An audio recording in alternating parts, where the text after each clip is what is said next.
sessions we're running on the Gauntlet that explores the Spelljammer universe with the Troika game by Daniel Sell. Spelljammer was a 1989 to roughly 1992 setting for Advanced Dungeons and Dragons, and Troika is a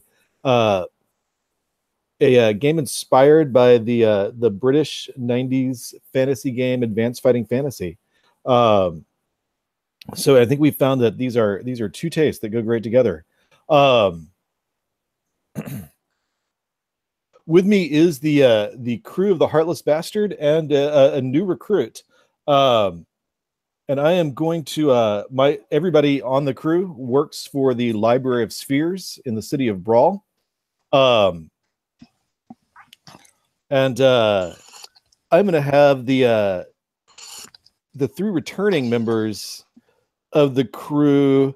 I want you to kind of set us, as you introduce your character, I'd like you to kind of set a scene for me. You've returned. You had two things you found.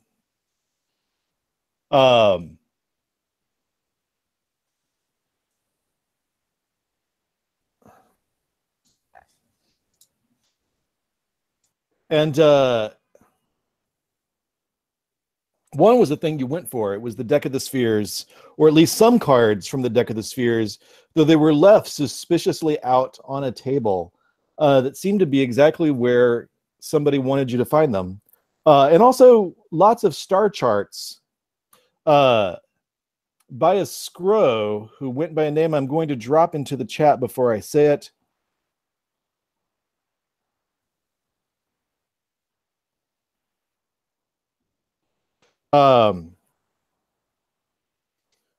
Who died theoretically, or was at least, you've not heard of him dying specifically, but he was active over 100 years ago, before Brawl was even a city. As we discussed last time, Scro, S-C-R-O, is orcs spelled backwards. Because if you are a TSR game designer in 1989 and you were looking for a brilliant joke, it is to spell things backwards. I certainly would never be caught spelling things backwards. But Sregor Hasir was a Scro warrior or war leader. Warlord is the word I'm looking for, who was active about 100 years ago, and you found a bunch of star charts that were his, except they were contemporary star charts. Brawl was on them, and Brawl was not a city 100 years ago. Several other things that have changed in the last 100 years or so had been updated on those star charts. You're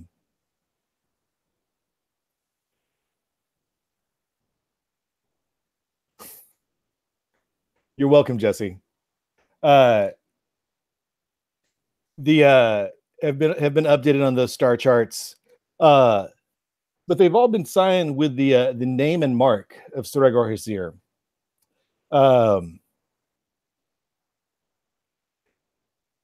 So that's what you found.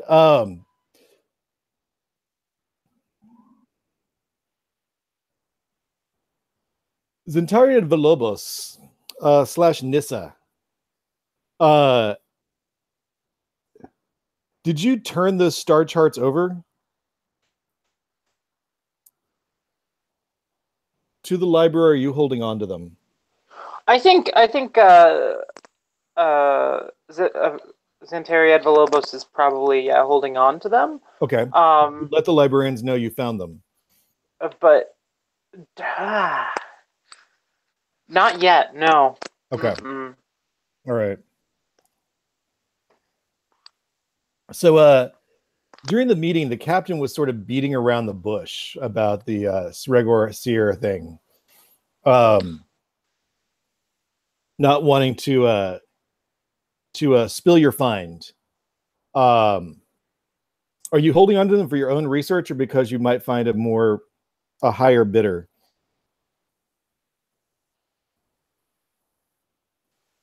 I'm very curious about them. I want to learn from them. I want to learn as much as I can from them before handing them over. Gotcha. All right. Um, um, and eventually, to kind of review everything about the finding of the deck, the captain was called into a meeting with the head of the library, and said he would meet the crew at the Laughing Beholder in an hour or so. He figures you guys would be able to figure out what to do in a bar for an hour or so. So as you're waiting for the captain, and we will get to introducing Moral in just a moment. But the three returning characters, as you're waiting for the captain at the Laughing Beholder, where Luigi's on duty behind the bar. Luigi is a friendly, for lack of a better expression, beholder. He does not have nearly as many deadly attacks with his eyes, but if you are looking or in the vicinity of his large central eye, you'll know, because you will not be able to tell a lie while you're there. So I'd like you to kind of paint a scene for me as you're in the Laughing Beholder, waiting for the captain. What are you getting up to? What are you doing?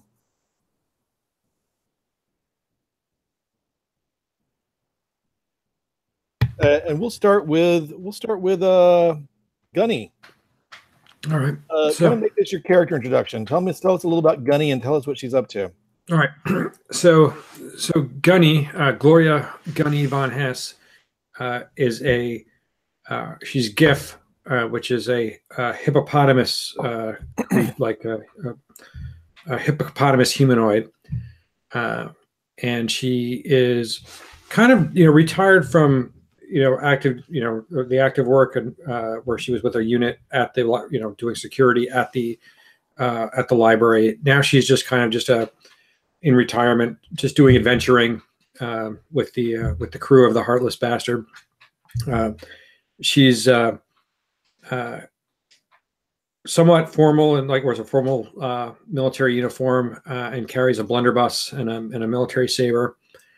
And she's the gunner aboard the ship. But Gunny comes from her being a gunnery sergeant. Is her last rank that she kind of retired at. She walks in, and one of the first things that she notices too in there is it seems like there's a small group of low-ranking, maybe recently enlisted GIF drinking over there. So she definitely spots them, because that might mean her drinks are going to be free. And so they draw her attention. Gunny, why don't you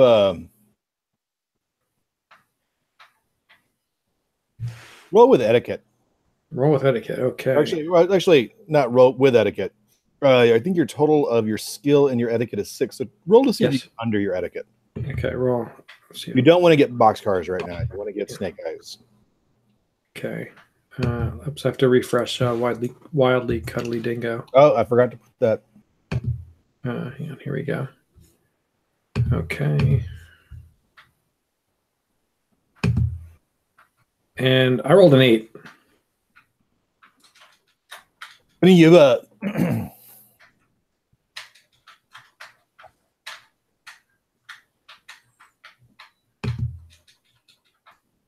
it turns out that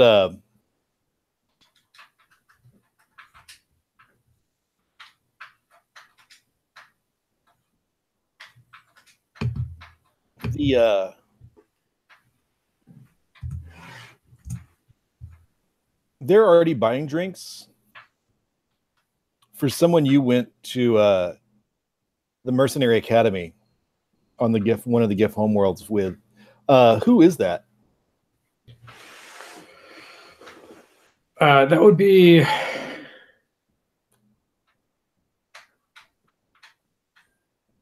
That would be Gunnery Sergeant Edgar Allan Thor. They have taken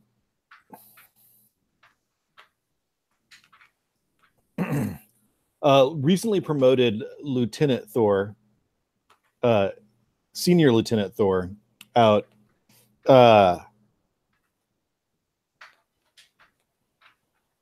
As Edgar, or Lieutenant Eddie, as they like to call him, has recently come back from an escort mission flush with gold from a planet that just apparently has like way too much gold and wanted a whole bunch of iron in exchange for gold. Probably one of the best mercenary jobs / smuggling gigs anybody has pulled off, they say, in the last 5 years. And Lieutenant Eddie is bought rounds to everybody, and now everybody is buying rounds for Edgar Allan Thor, who's talking about standing down. What was it you always disliked about Thor when he was a gunnery sergeant? He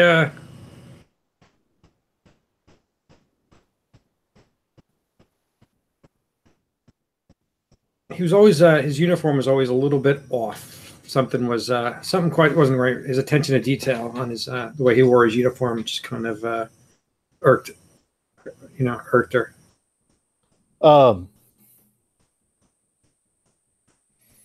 And definitely today he's wearing his uniform with an open neck. He is in the wrong uniform for going out in public. He's wearing it open necked, and he does not have a regulation shirt on under it. And that non-regulation shirt is wrinkled, Gunny.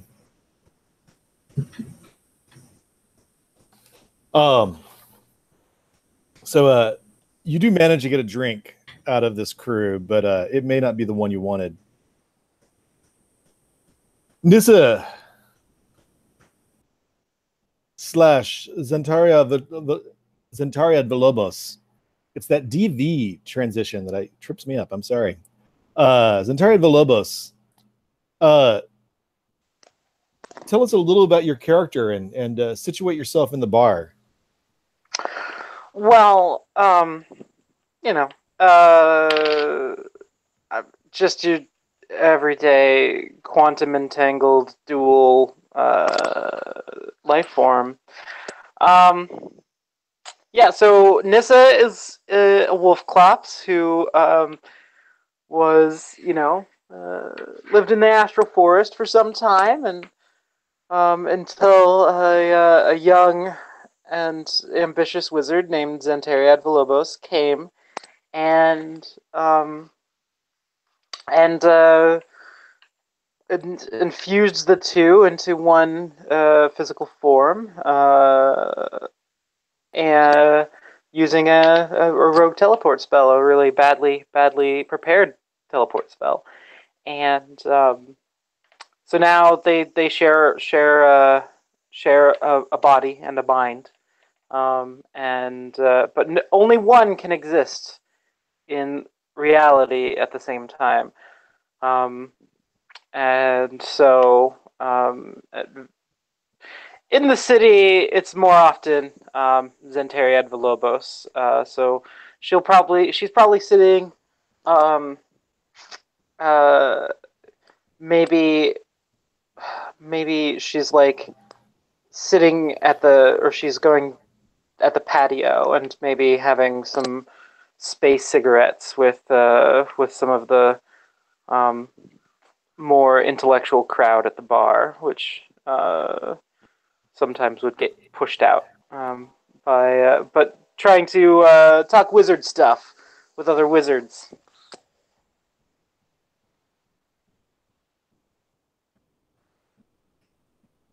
Zentario Villalobos, you are this is a place to hang out, especially with young wizards who are really impressed to be in a bar run by a beholder. Why don't you and they are great people to for telling gossip. Why don't you try to roll under your let's see.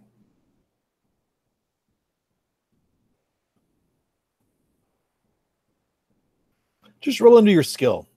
So you want to get a 6 or less on 2d6.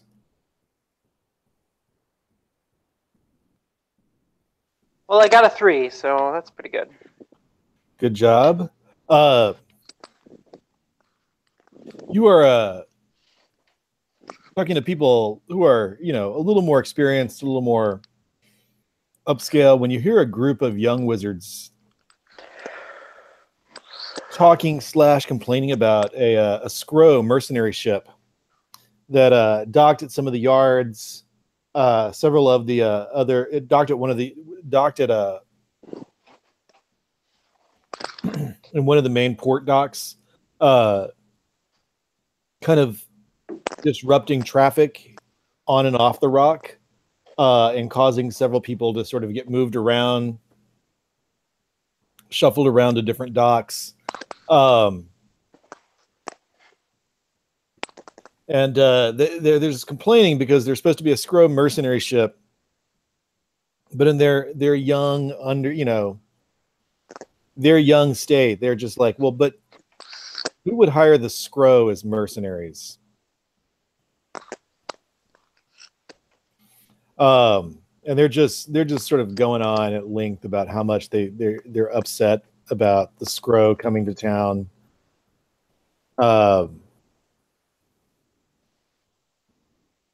Carl, you should tell us a little about you and tell us kind of what you're doing at the bar as a golem who doesn't really drink, or do you? Drink or eat, or probably have any kind of insides that you can put food in. So I'm Carl. I am a sentient bronze golem. There's a bunch of us, but not sentient, who schlep things around at the port. And one day, I became sentient. And so I'm kind of interested in figuring out what all that's about, in terms of like what sentience is, and like why there are people and objects, like the distinctions. In that regard, I also picked up back on the planet the what was left of a Neogi spider automaton. That seemed to also be sentient. It could like have intelligent conversations, and it said it overthrew its master. So I'm curious about that. I think what I'm doing is I'm standing at the bar with Luigi. Maybe he's serving some customers and, wiping down the bar. And he also does not drink. Interesting. Doing bartender things. And we're having I think I know him casually. He's obviously an important, like a well-known figure in town. And I think I sort of wander in here because I know that he knows who's been passing through, and that he also has an interest in curious things. And, he'll tell me if he sees a creature that might be kind of like me, and I tell him what I turn up. So I think I'm standing at the bar with Luigi, talking to him about this like Neogi automaton, and maybe what the library has been trying to figure out about it, and what I think I've learned, and trying to find out if he knows anything also. He's seen them before, if he knows what they're about.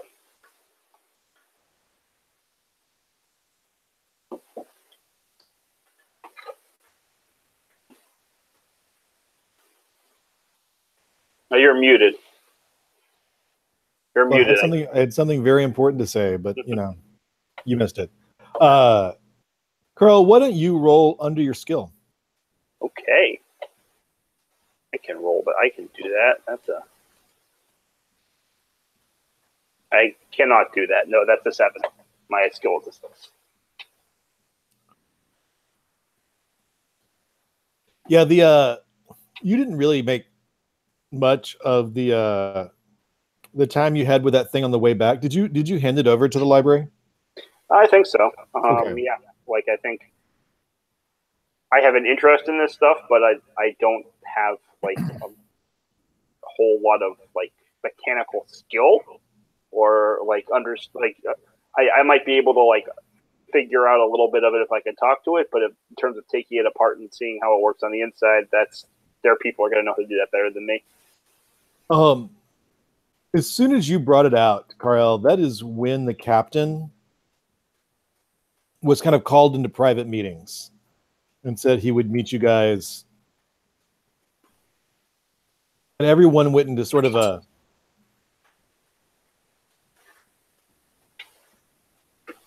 everything was buzzing. People were everywhere.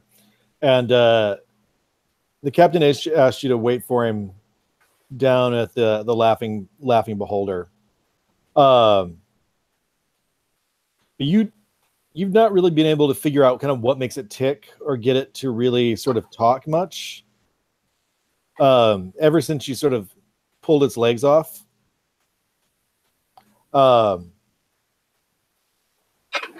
It's clearly been functional, but refusing to talk.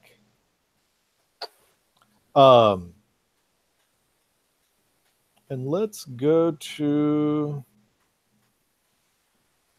but Carl, what is frequently when you ask people about these whole like big questions about what life means,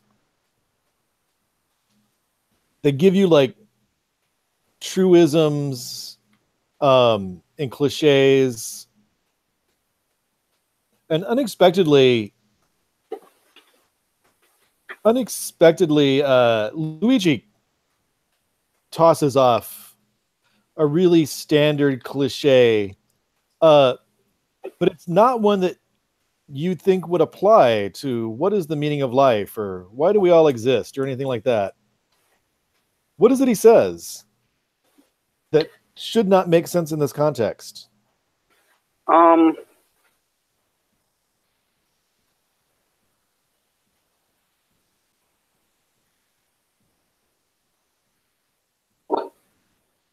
I think what he says is something along the lines of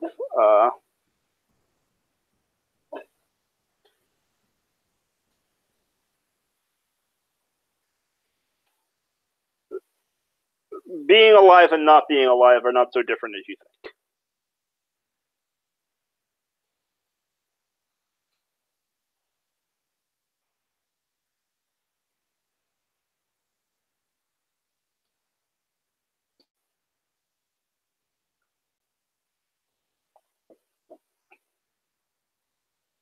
Which, to me is utterly baffling because I was not alive and now I'm alive, and they are very different. Which is what I say to him. You're muted again. That is true. All right. You guys have been here for over an hour and a half. When the captain said it would be about an hour.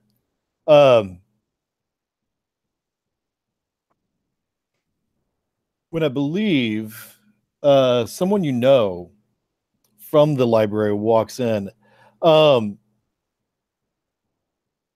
Moral, would you kind of introduce your character, the Niyogi Stalker, and tell me a little bit about tell us about Moral, and including what he looks like and what people see when they look at him, and then we'll talk a little bit about how you ended up coming into here. But let's start with just kind of an introduction.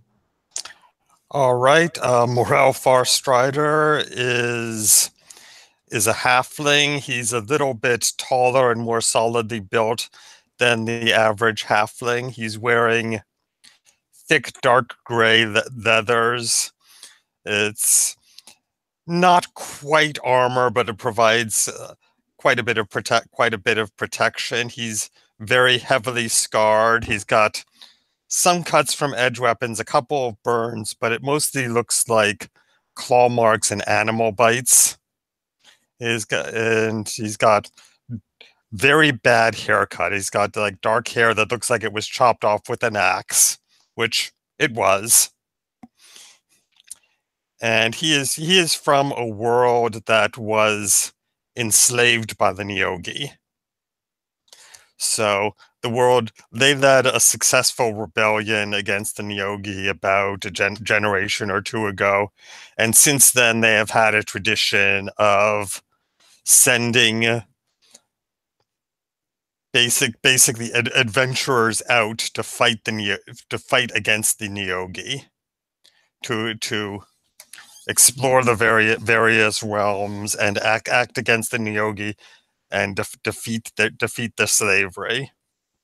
And I'm guessing he was at the library and he heard about this Neogi automaton, and he's thought that was very interesting. So he came down to the bar to ask about it, find out a little bit more about where it was found and what the circumstances were.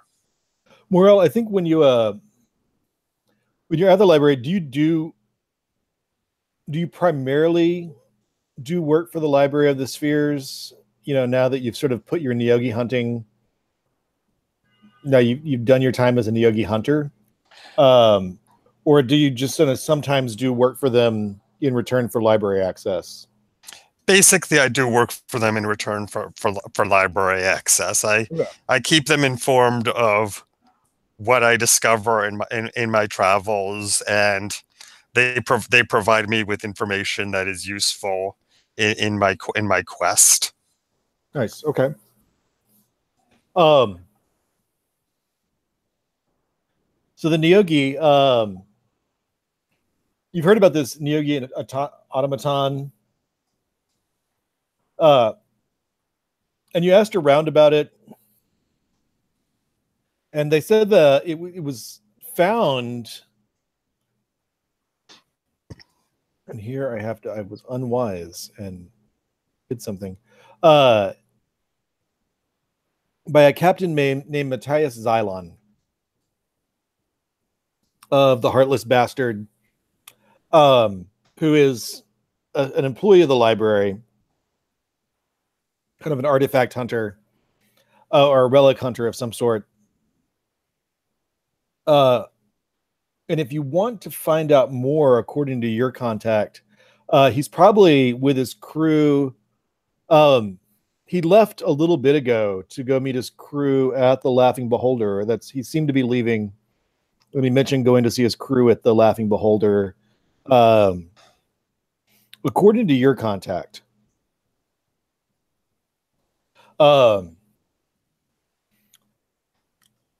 from the crew do you think you have met before or know? I think I would recognize Gunny. I think I've seen her before. We were in a brawl once against some Neogi. They do have a tendency of being assholes wherever they go. Yeah. So yeah. I think Gunny. So you're the first person who sees Morel walk in. And despite the volume of GIF in the bar, Gunny stands out.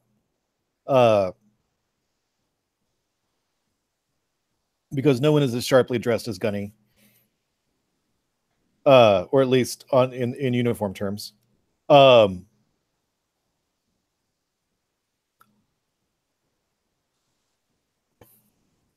let's start the scene there. So Gunny and Morel, you see each other coming into the bar. And you're specifically looking for Gunny's captain. Right. Okay, so you're right. So I look around. I look around the bar. I don't see Matthias anywhere, but I recognize Gunny. So Morale. I wave. Yeah, I wave and I walk up to Gunny and I say, "Heard you found something interesting on your last trip." Oh, not too interested in an old Yogi ship, some cards. Yeah, well, I heard there was a sentient automaton. Never heard of the Inogi having anything like that before. Yeah, it was. There were these little things all over. I shot a couple. A couple got smashed. I think I might even have a little piece of one stuck here on my sheath. Pulls out like a little piece of the one that got chomped down on. Yeah, and Carl actually he brought back one. Well, most of one. Heard about that. Apparently, it was kind of damaged. They haven't been able to get too much out of it at the library. Yeah, it was pretty talkative until he ripped all its legs off. Can't say I blame it. Yeah, I found that ripping the legs off things, it tends to make people less talkative. Yeah, so that's been my experiences all along. Except when it makes them more talkative. I'll drink to that. I wave. I wave over at the bar and I gesture for them to bring her a drink. And you know that Morel, you know that supposedly the sample that the library had was given back to the captain shortly before he was supposed to head back over this way.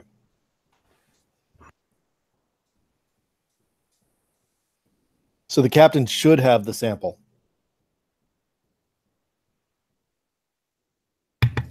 The captain should have the Carl's pet. Yeah.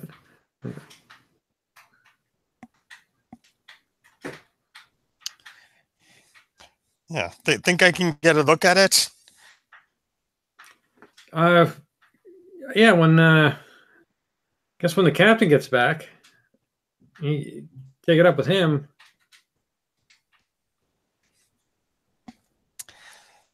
Sounds good.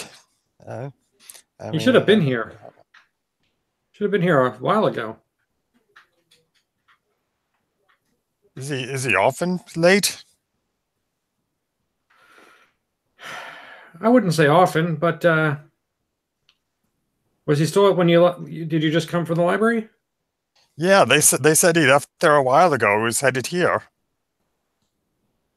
That's puzzling. Can't imagine where he would stop along the way. Do you think he could have stopped off at the ship or something?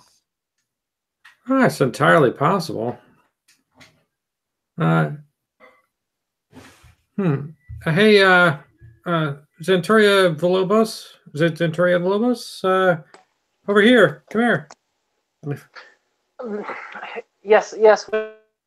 I'm sorry to pull you away from all that, but shouldn't the captain have been here by now? Yeah. Yes. Yeah. He probably should have, but Star Priests. He probably just got caught up worshiping or some such nonsense. I have no idea, though. It is strange. He had that automaton, yes? Yeah. Well, in any case, there are just as far as we're concerned, we might want to be lookout. There's stories about, and they're keeping the main ports on lockdown. So I think we should be really careful, given what we found in our last jaunt. Wonder if we should maybe head back to the library soon. Maybe catch him along the way. Carl, you're standing there talking to Luigi.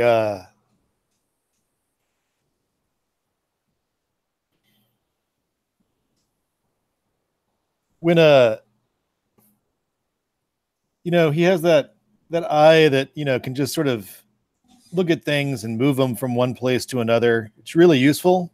You may have wished you had that when you were working at the docks. And he's moving a set of, or a lot of beers across the bar.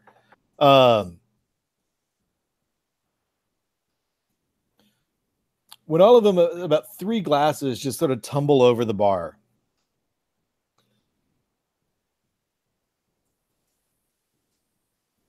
And then he sort of rights himself and starts, sort of setting up, some more glasses. I'd like you to just roll your skill.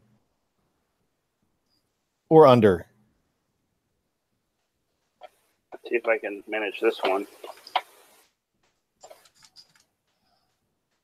8 did not succeed.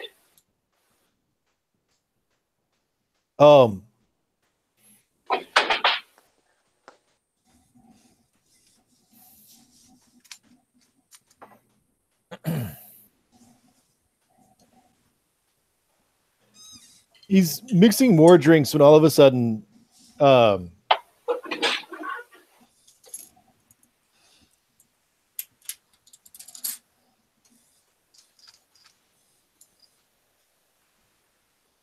give me 1 second. I've got too many windows open. Need to. Apologies.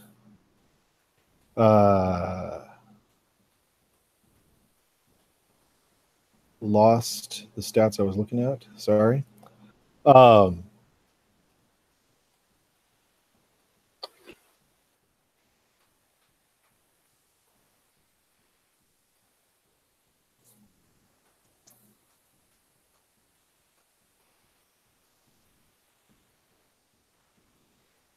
So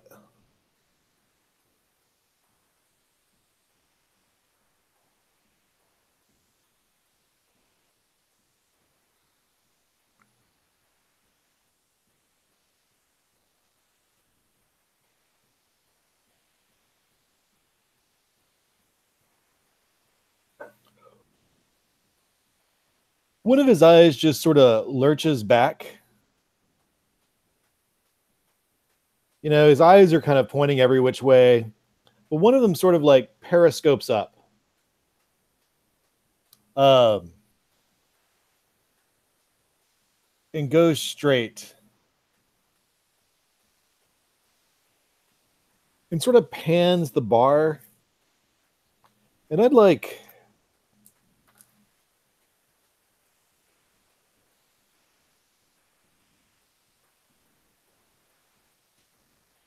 everybody but Carl, who's kind of standing there underneath the eye. To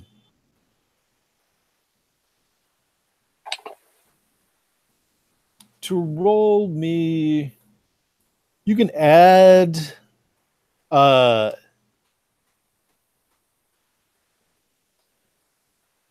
second sight if you have it.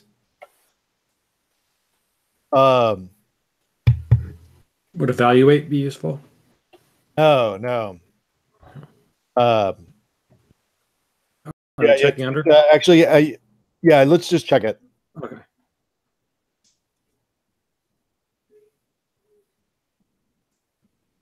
So my skill's a 5 and I rolled an 8. Okay. It's Ataria Villalobos. Yep. How did that?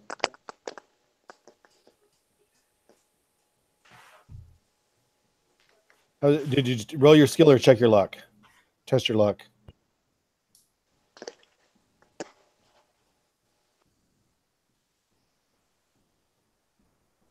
I tested my luck and I got 8.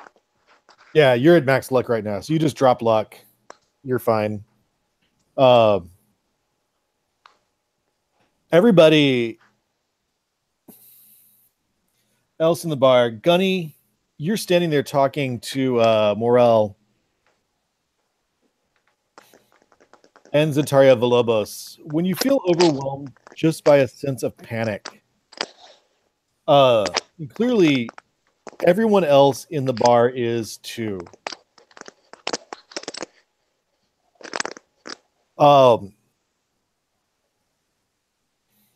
Because people start to run screaming out of it.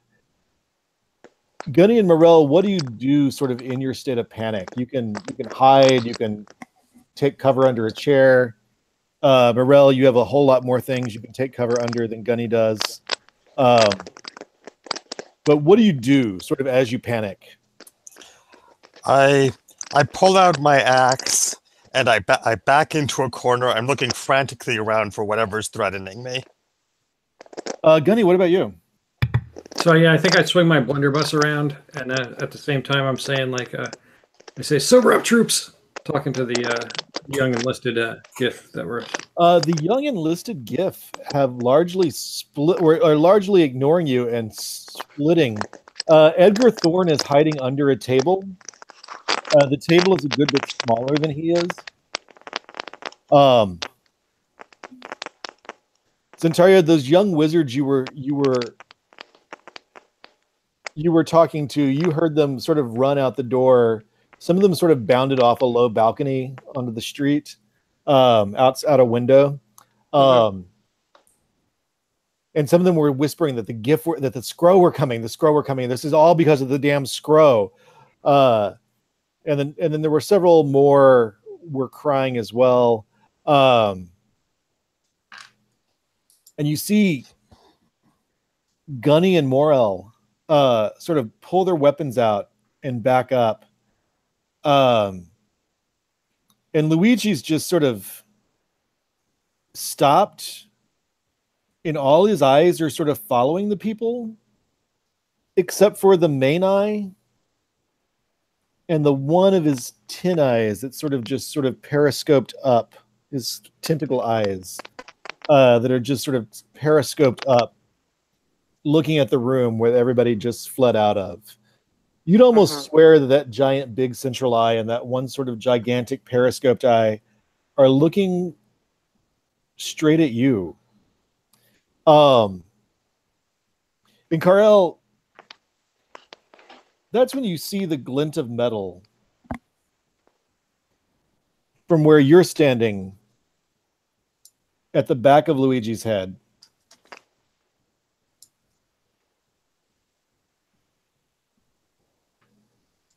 Can I reach it? You can try. Let's go ahead and I have long arms. go to initiative, I think. Uh, I don't want to Would you fight do Luigi, but I do want to grab the medal. Dylan, would you do the shuffling honors?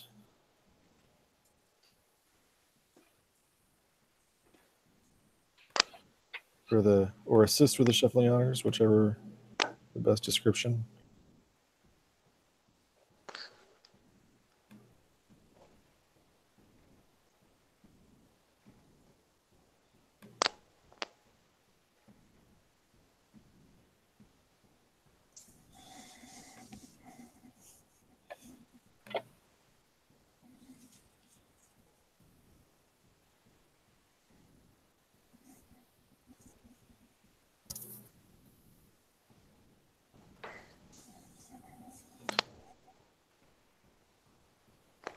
And Carl, you are the first to go. Okay, so I'm gonna. I mean, can I tell what the metal glint? Like, is it a person with a blade? Is it just like a random piece of metal? What exactly do I see? Large and round and near the back of his head. Yeah, I just grabbed for it. 1 second.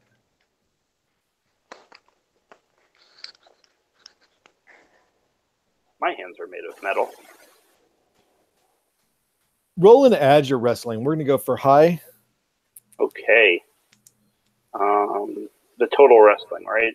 Yeah, the total wrestling. So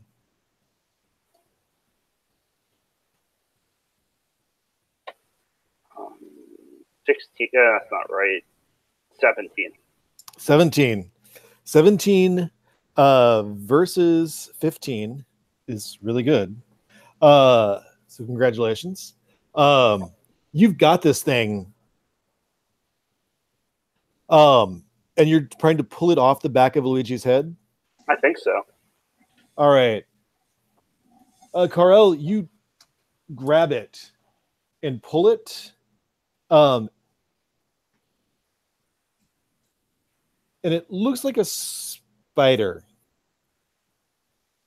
A spider made of something that looks roughly like a very pale gold. Not like the bronze spiders that we saw before. No, this one's larger, uglier, meaner.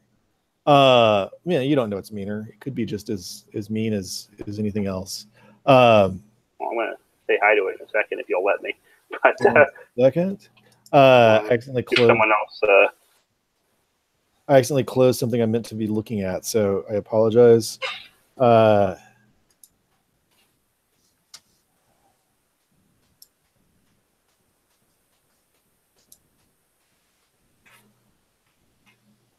And it has more of like a tail, and it only has 4 legs and 3 eyes.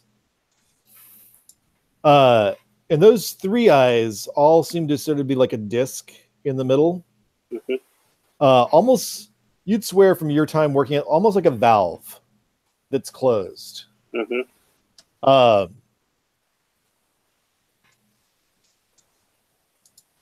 It's got, maybe there are 8 legs because 2 of them are arms. They seem to be tucked up under it, and you've sort of got them pinned down. And where the legs came out, it looked like it sort of like embedded itself onto Luigi's back. And where the legs came out, you see ichor both dripping down Luigi's back and on the legs. So I think that's good for you. Anything else you wanted to mention? Like, are you rolling away? Are you moving away? I think I'm trying to. I think maybe the move is to like hold it down against the bar. But if you think that's another full action, it can wait. Hold my neck. Oh yeah. You're just standing there, right where you pulled it away.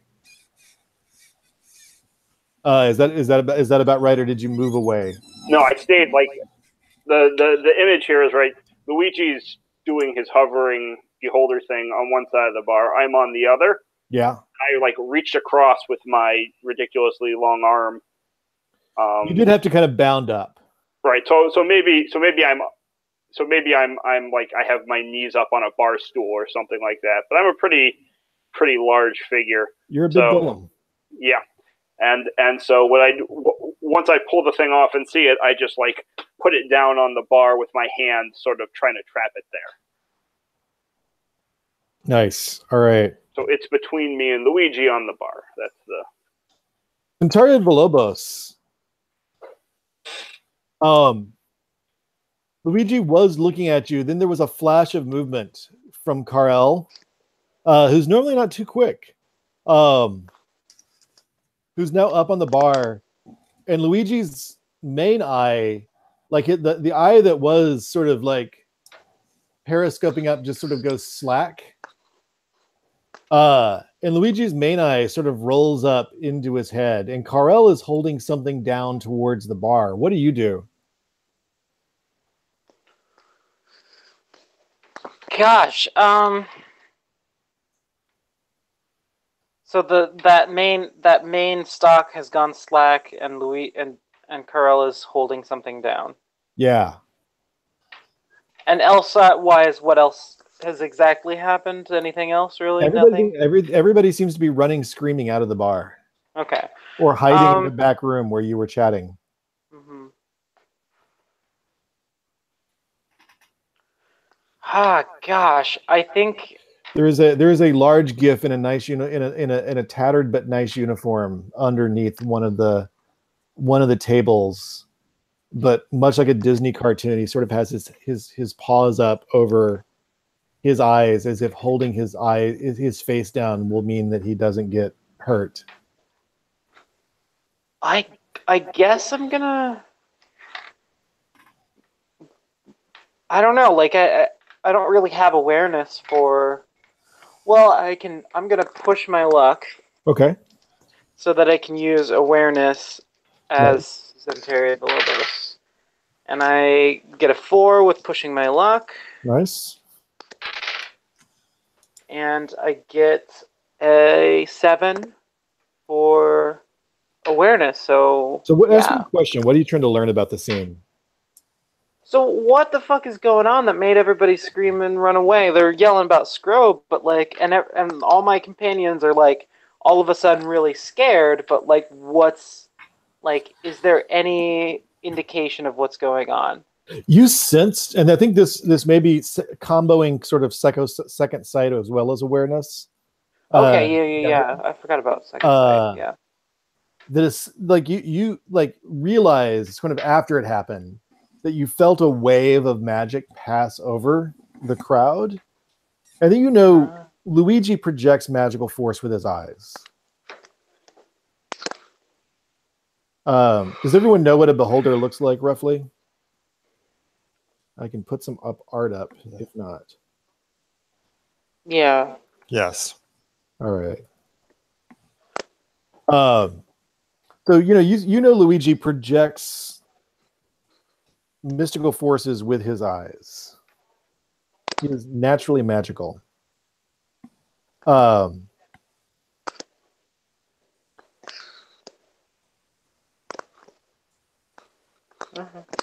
So you think before he went slack, he must have done something to make everybody deliberately frightened. But it's almost like somebody just randomly did something like that. Like they were just poking at things to see what would happen. Poking at things, like it seems so random that you're almost thinking about with a child plays with a clockwork toy. Mm-hmm. And they just sort of like do things just to see if they can get it to do something. All right. Well, I guess I'm just gonna go over to Carl and see what the fuck is going on. I'm just gonna yeah. I ain't scared. I ain't scared. I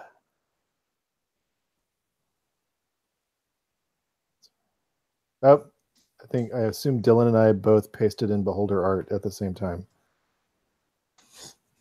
Mine's a bartender, though. Oh, right. Okay. I didn't even notice right away. So you're strolling over there, Zentariad? Vilobos? I keep trying to shorten your name as if it were two names, and it's not.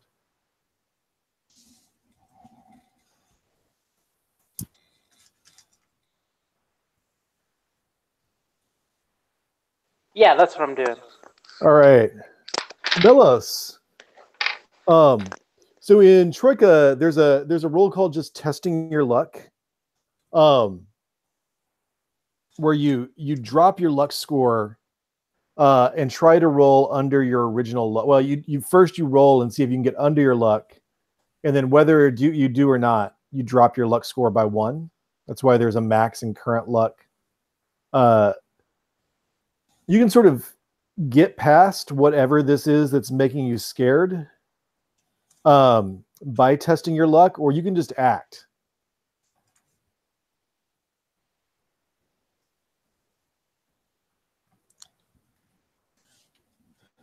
On the anxiety you're feeling.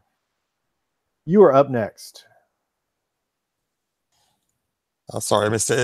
Is it me or Gunny that's up next? Morel. Morel. Yeah. Okay. Sorry. Yeah. Okay. So okay. So. I mean, is there? Okay. Okay. I mean, is there any drawback to just acting? I'm not quite sure what the. You're feeling very paranoid and anxious. So if you just act, you're going to need to do something violent or run.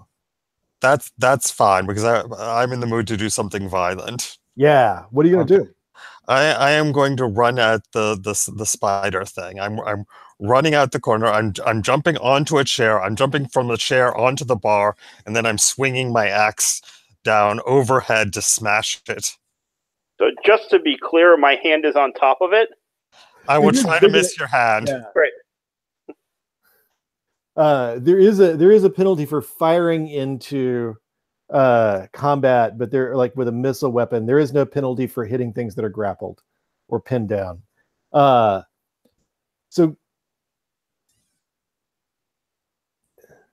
in the interest of not applying that penalty, Morel, you are, I believe, pretty good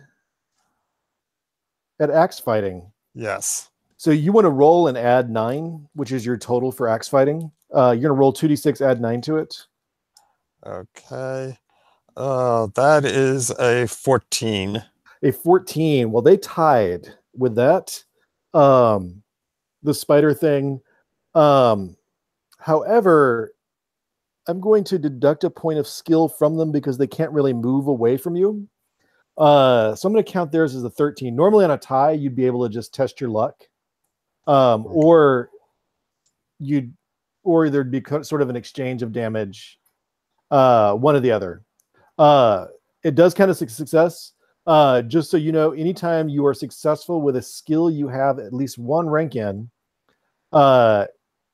you can put 1 in the skill column. There's rank total and then ADV advance. You'll just add a 1 to that, and it will blank it out, and that will mean you can test that skill later to see if it increases. So, all right. Morel, so the axe. I am going to pull up the weapon table. In Troika, you're going to you'll roll. You'll roll a 1d6 each time you attack with your weapon, and then we check a little chart that tells us what that means for your particular weapon. Okay. If you don't like the roll, you can test your luck to increase the roll by 2. Okay. Yeah, that's a crummy roll. I'll test my luck. All right. I got a 1. Okay. Yeah. So you can test your luck and get it up to a 3. Okay. Okay, 6. So I succeed. That boosts it to Awesome. a 3. Which means that for an axe you do 6 damage. I put the melee weapon table right there in the middle of the roll for your party room, just for everybody's reference. So that does mean that with an axe, that means if you get a 3, you do 6 damage. Every weapon is a little bit different, and escalates differently. Axes have a chance of not doing a lot of damage, but they also potentially do a whole lot more damage than some other weapons. Right. I mean, that's why I tested my luck, because it looked like there's a big difference between a 1 and a 3. Oh yeah. You ding down onto this thing. And you feel it vibrate in your hands, Karel. It's been hit pretty friggin' hard, but its chassis doesn't break, or its shell does not break. But you see it scuff. It does not seem to be a particularly tough metal, whatever it's sculpted out of. You see it scuff under Morel's axe. And Morel looks terrified of this thing. And Morel, you're actually going to go again. Because you've come up twice in a row. Just to like, Stephen, did you have a chance to see how Troika initiative works? Yeah. Okay. So I've just color coded these to the color of to the color on the character keeper. And then I just flip over periodically. But you can. This thing is dinged and ringing in Carl's hand, and you can swing the axe again, or try to test your luck to kind of regain some composure. I think I'll swing the axe again. I'll aim for its eye plate. Nice. Okay, so that's an 8. That succeeds. Yeah, for 8 combat, you plus just 9 add is your 17, right? yeah. Right, okay. Yeah, Yeah, this is an out and out right.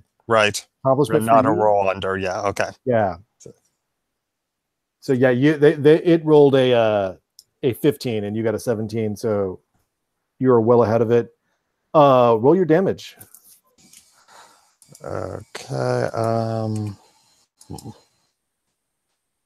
that's a 5. That's pretty good. Yeah. So that does 8 damage.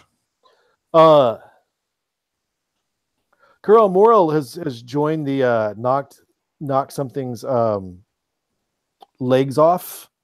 And it's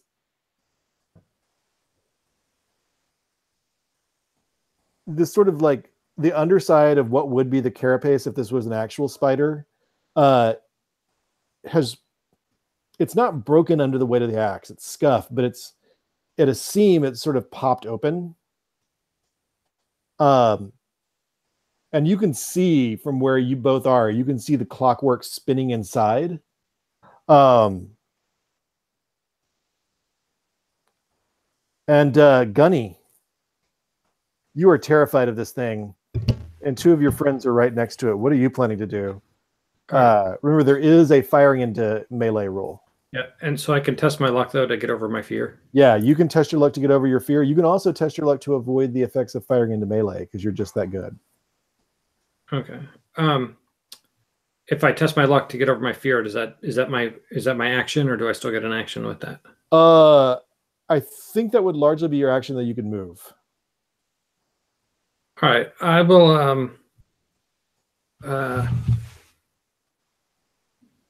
think I'm going to go for it with my saber. Pulling out the saber, Yeah. Going and just trying to impale it. Yeah, I'm in a bar. I don't want to fire my blunderbuss unless I absolutely have to. Right. Gunny, go at it. Okay, so I roll a 7 plus. Yeah, Gunny, you're hitting hard. 7 plus a 14. All right. Yeah, it got a 4 on its natural roll, so a total of 10. So you're good. Okay. And then, just one. I roll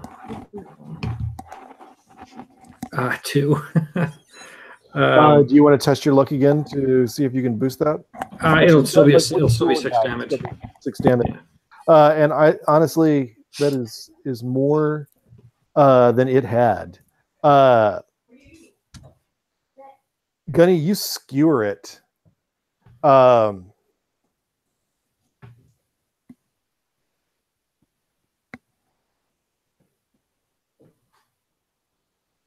it stops moving in Carl's hands. And its broken shell, its shell sort of split open along a seam. Where do you skewer it? So I think like in the opening where you can see the clockwork and stuff like that. I think I just kind of I stab it in and I give it a twist, and it just kind of it goes limp.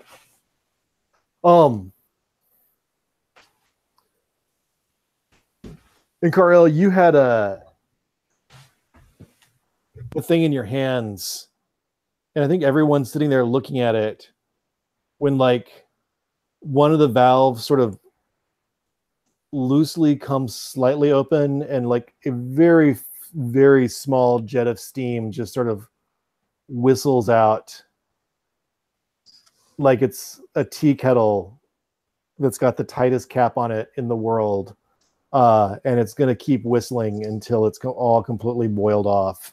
And there's this low whistle that goes on for an extended period of time. And Luigi turns around like a kind of a grayish ichor dripping off the back of his big head.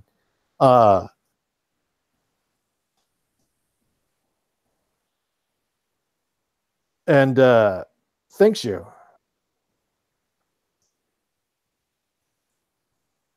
Tells you he's not sure when that came aboard, but it didn't mean anything good. You have any idea what it might mean? Because when I poke it, I don't think I can ask it anymore. I wanted to.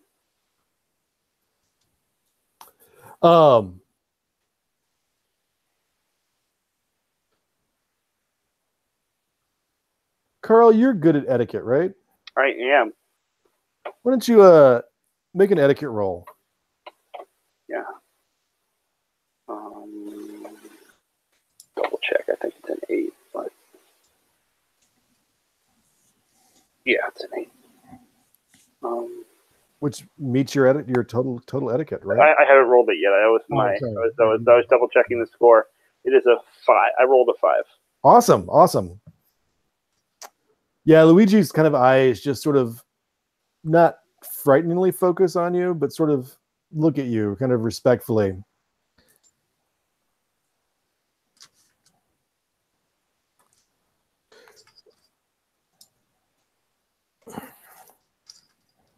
And he gets kind of serious. And he's like, Carl, I'm not exaggerating when I say these things are horrors. They're actually called the horrors. And I'm not sure how they got into this sphere. And I'm not sure where they got into this sphere from. But no sphere they've gotten into is ever unscathed.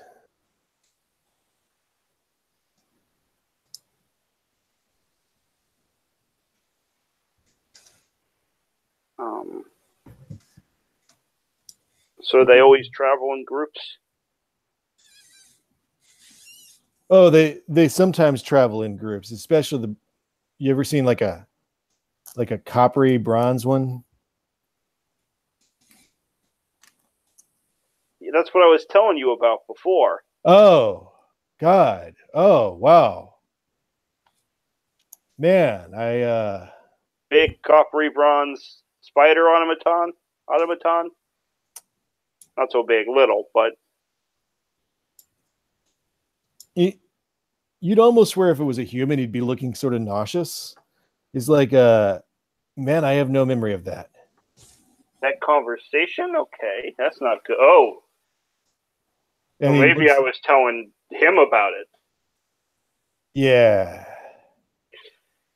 I mean, Carl does not make that face. Carl cannot make a face. His face is made of solid metal. You can't really see it. But Carl sort of, he's learned that sometimes he has to vocalize things because he can't be expressive with his face. So he sort of says, he grunts and says, that's not good. Like, man, what do you guys want to know about these things? And let's take a bio break. During your bio break, formulate a question you'd like to, or something you'd like to learn from Luigi. We will flash past that scene. Flash to you guys leaving Luigi's bar with fresh information. Just as the watch shows up, very timidly, and we will move on to what's next. When should we be back? How long? Let's do 5 till the hour.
Right. Dylan, I think it looks kind of like you're wearing the same shirt you're wearing in your profile picture. I probably am. So when I was muted, I made the joke that I didn't know you were back until you actually took a drink of water. Let me see. I'll see my profile pictures. There you go. Yeah. I'm a lot cleaner cut though. My hair is shorter and my profile picture. Steven, is this the first time we've played together in a Gauntlet game? It is. Okay, cool. Okay. I feel bad that I've lost track of who I've played with and who I've just talked to on Slack or on Google Plus. Well, practically every Gauntlet game, there's somebody who says, I played with you in some game. What game was it? And neither of us has any idea. So. Oh, cool. Okay. Yeah, yeah. All right. We'll give Jesse a second to come back. And Jen, it looks like you're back. Mm-hmm.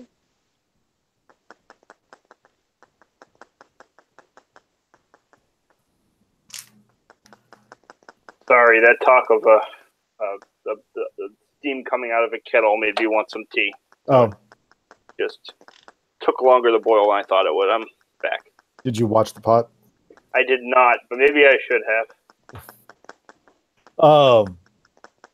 Everybody. So we're back. What questions did you guys have for Luigi? And if you can't think of one right now, you can hold it and ask it later. But what questions do you have? I want to know where these things come from. He told you no one knows where they came from. The Nyogi apparently found them, largely sort of immobilized and sort of rebooted them or restarted them.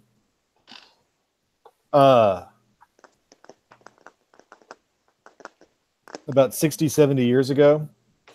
And then tried to boss them around, and no need, this is all hypothetical. There were about 3 Nyogi who survived discovering the Clockwork Horrors and trying to give them orders. But ever since then, the Clockwork Horrors have referred to the Nyogi as the masters they overthrew.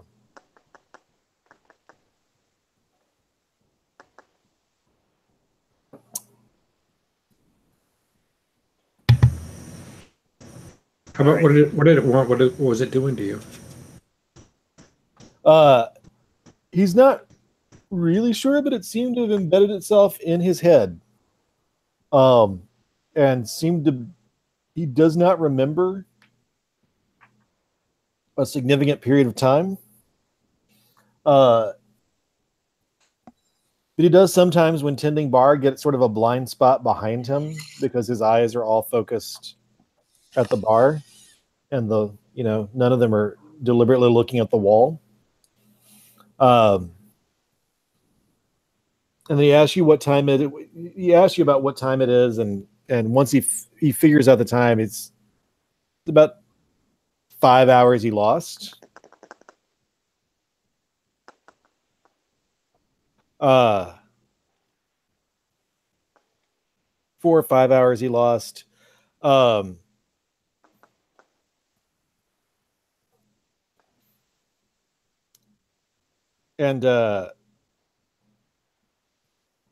Sorry, there's about 4 or 5 hours he lost, and he's not really sure what it was trying to do.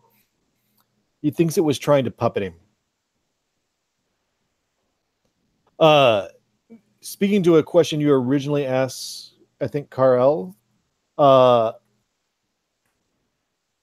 he says that the bronze ones are found together, but the others tend to work separately.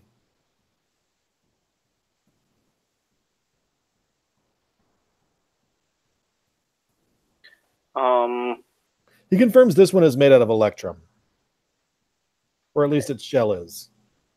I asked him whether he knows if they're constructed or born. Well, they seem to, no one's really sort of stuck around to watch one being made, but assume they have to be constructed.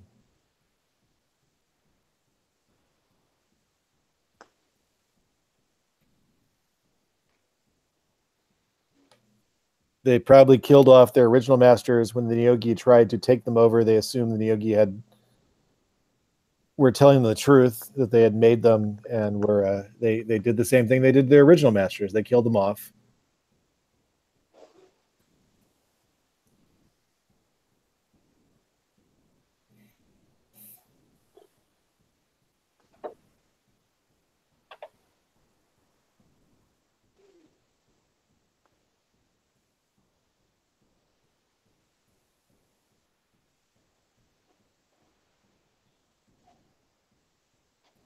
And you can hold a question until later, or and kind of flash back to it, or. I mean, the only question I have is there any connection between these horrors and the Skrull?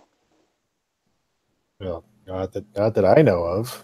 I mean, they hate organic life, so anything alive they'd hate.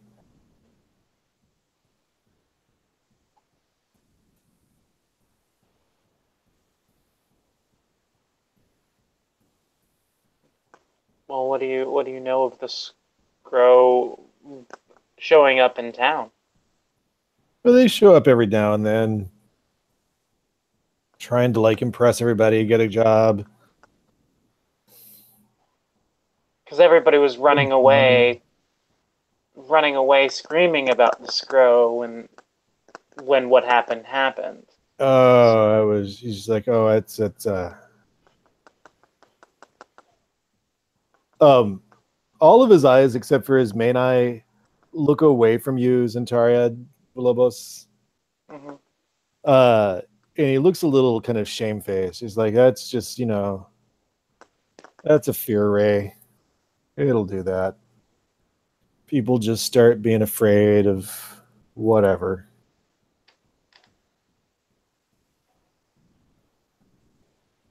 Didn't seem to affect you, though. So, I suppose it didn't.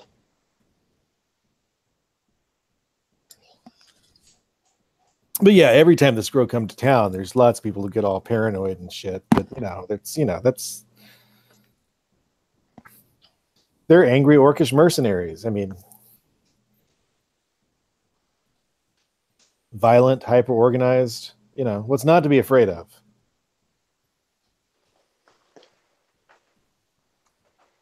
I mean, yeah. But, we take all kinds here in the Rocket Brawl. Like Hasir? Hasir? Yeah. Sregor Hasir? Yeah.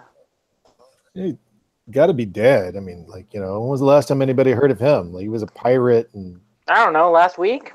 Warlord, what, 100, 120 years ago?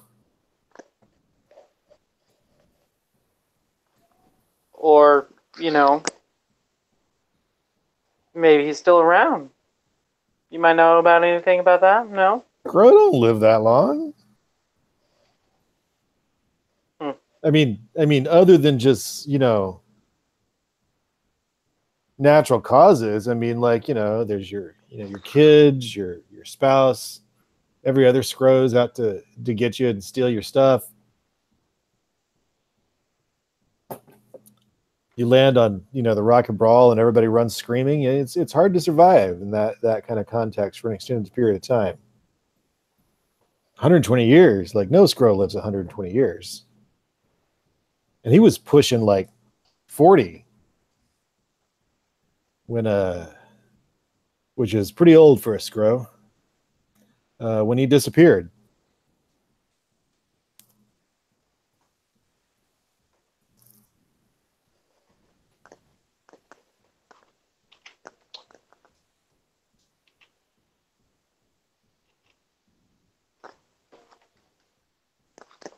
Anything else?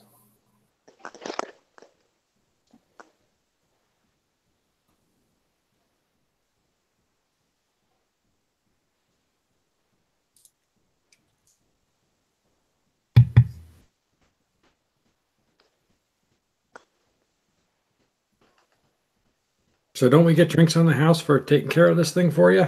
Oh yeah, he's been serving drinks for you. And he actually, after having to admit it was his own fear ray that caused everything, he serves everybody a third round of drinks, free.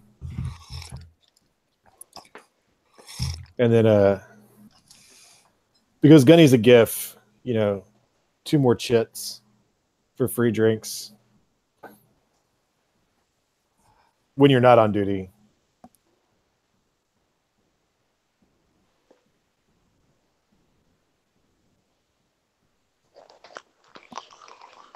And meanwhile, the captain is still not here. Oh no, the captain has not shown up. I was speaking in character there, as they're sitting around drinking their drinks, and I am not. I look around and I say the captain has still not arrived. Yeah, perhaps we should backtrack it towards the library and see if we can figure out where the captain went. Yeah, and check the ship too. I have a bad feeling about this. I mean, why would they launched an attack on the station just when he shows up with one of these things? I mean, he could be a target. Where are you headed?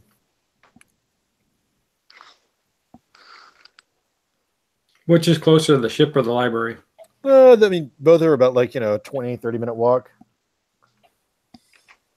In the same direction and different directions? Looking at the slightly map. different directions. Man, what I get for passing out maps.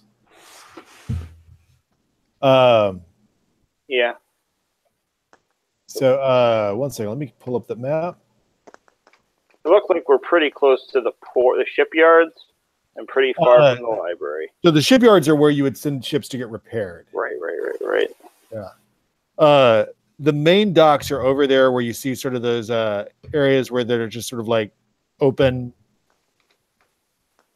like piers branching off into space. Over on the far right side of the upper portion. Oh, there, yeah. Those are the main docks, but there are smaller docks all around the city that I don't think are worth painting in. Blow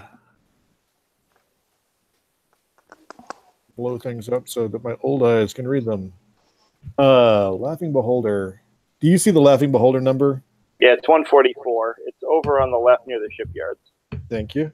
And did you see the number for the Library of the Spheres? Yeah, it's the 16. It's to the right. Sort of to the southeast corner-ish of the top side. Okay. So the docks are a little bit closer.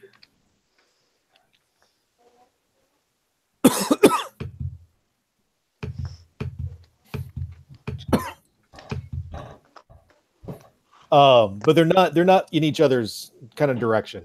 You're going sort of currently you'd be going aftward and slightly starboard on the top of the from the upper side of the rock to get to the docks, and then to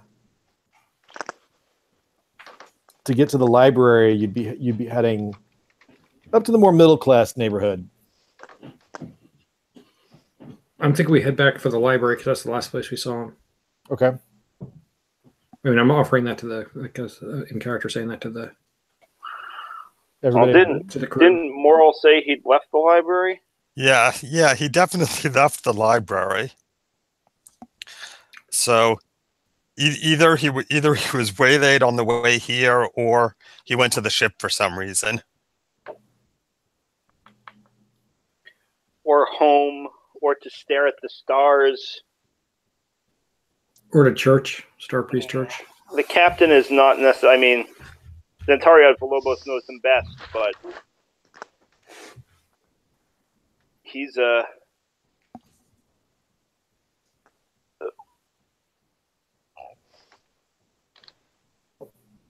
I don't even have an adjective.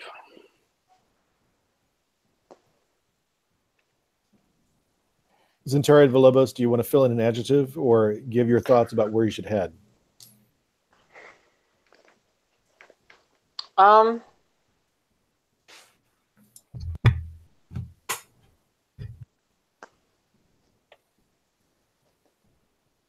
No. Sorry. Sorry. No. The docks and the library have been suggested to check the ship.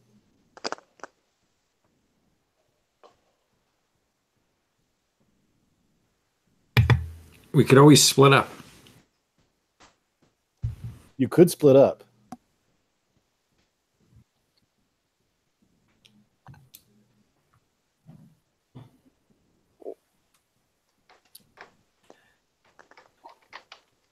Let's say we check the ship.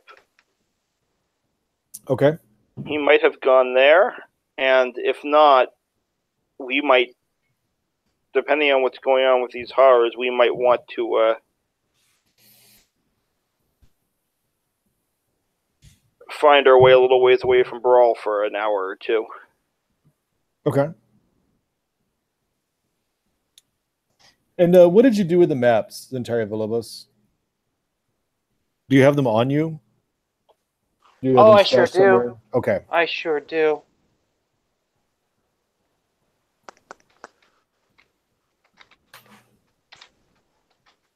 All right.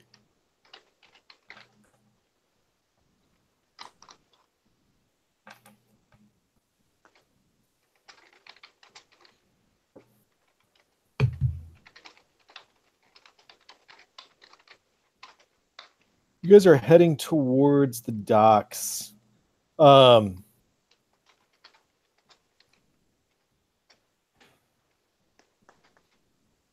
apparently,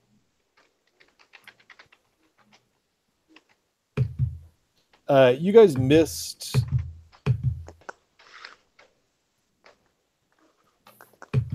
quite the scene.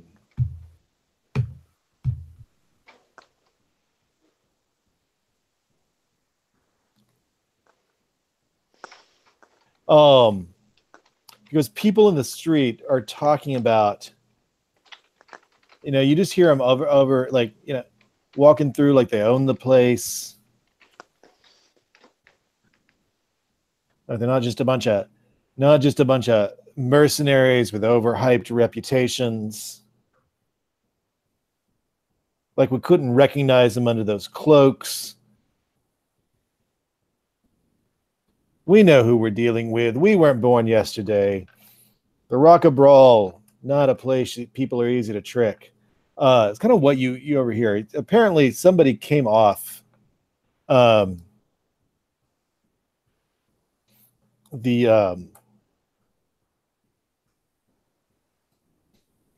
Scro ship with an escort.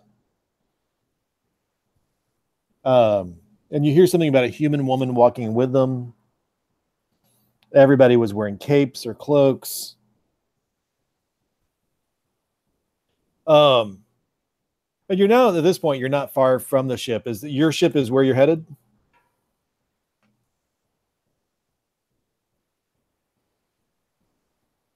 Yes, no? Yeah, I think so. Okay.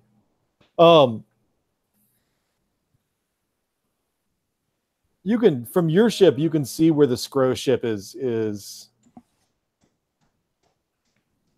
where the Scro ship is in port, and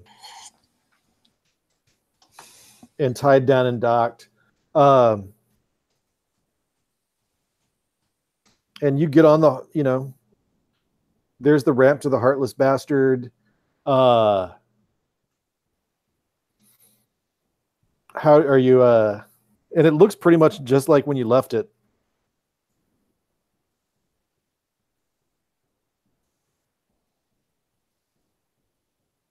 Does anybody want to roll awareness?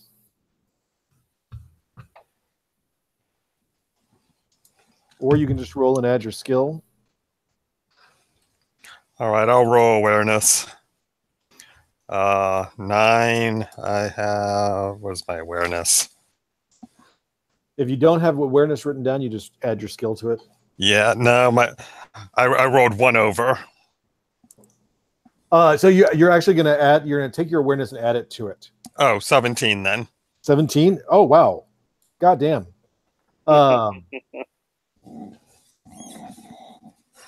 Millis, you see, you'll see a picture of a dragonfly in the player folder. For the audience at home, I'll briefly pull one up.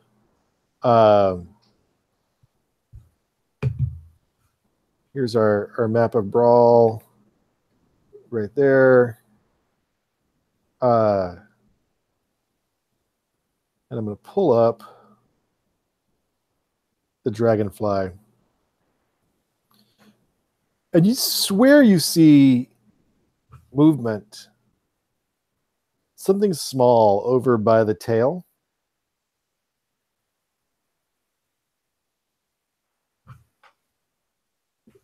Small, like a robot spider small? Potentially Small. robot spider small.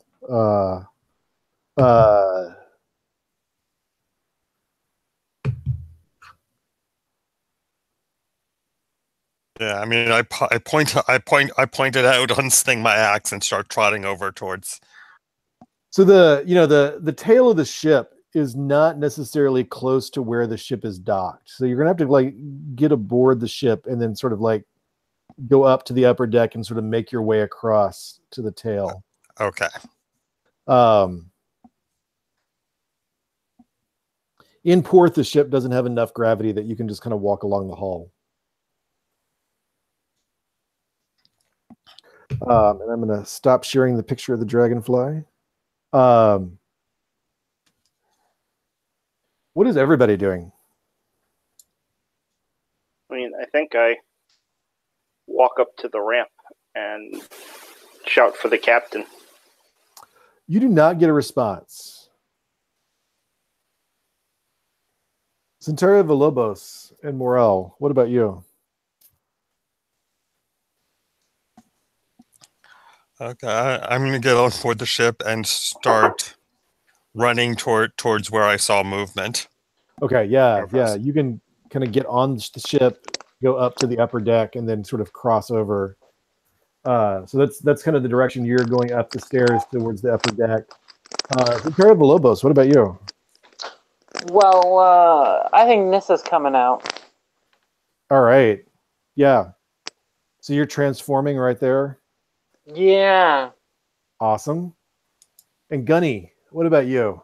So is this thing, whatever this movement is it still visible? Like, can I? You can make an awareness check. I don't really have. I don't have a good. Oh yeah, awareness. you can just add your roll 2d6 and add your skill. Okay.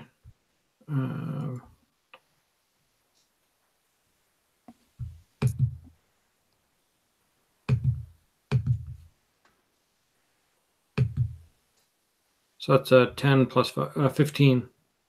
Nice, well done, Gunny. They had a 13 on skulking around, and you spot it. Boom. Having spotted you, sort of shifted down to where it's kind of scuttling on the underside of the tail of the dragonfly tail.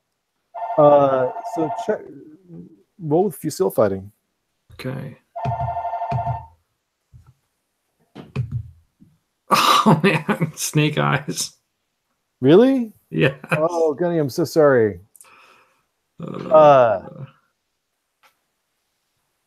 So do you want the total still? It's No. Snake eyes is always a terrible miss. I shoot the ship. You do scuff the paint job on the ship rather badly, and we'll shuffle initiative in a moment. But Gunny, what are you defending? You have your gun out, right? Yep. Let's call it saber fighting for right now, just is what you're going to roll. Okay. And you don't even have to do all that well, Gunny. 4. And my saber fighting is sword fighting is a 7, so that's 11. 11? Yep. Let's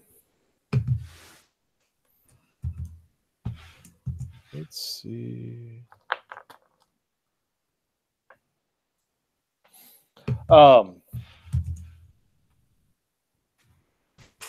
the underside of the gangplank, one bounds at you, Gunny. But you bring your blunderbuss down towards it, almost like a club. So roll club with your d6 of damage. Okay.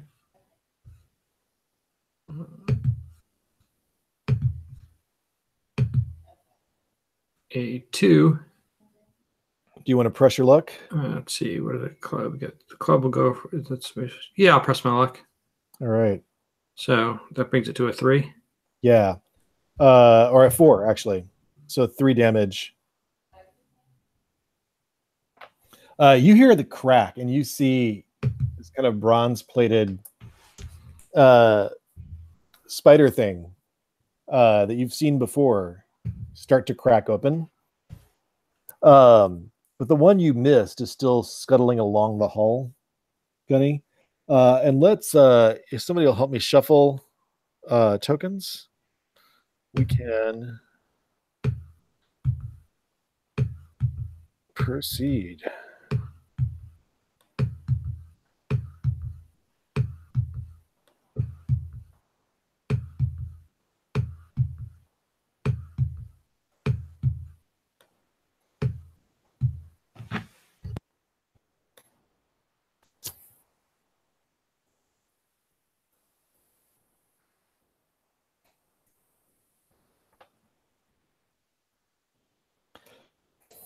Always love it when the end of round token comes up first thing. I'm going to do some loose shuffling. Thanks to, I think Dylan is helping me with that. I can go for this one down here. And we start in the ending throes of transformations. And Terry Villalobos, you are now Nissa. What does Nissa do? And you are there at the foot of the gangplank, and one of them just bounded off the end of the gangplank, tried to attack Gunny, but Gunny banged it with her blunderbuss. What are you doing, Nissa?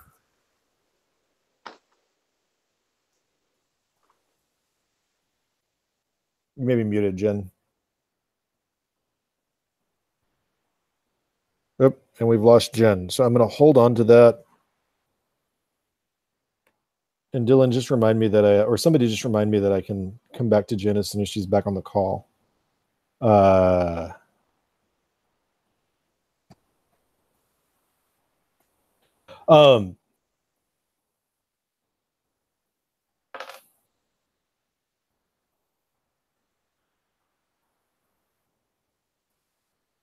Morel.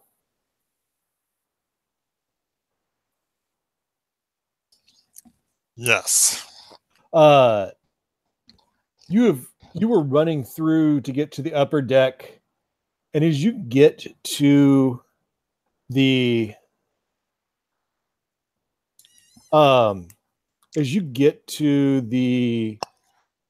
stair, or the little like attic stair type like ladder that comes down from the upper deck up to the hatch of the upper deck, your head pokes through onto the upper deck, and you hear, "Where are Sragor's maps? They were stolen. The maps were stolen, and the charts were stolen. Sragor is very, very upset."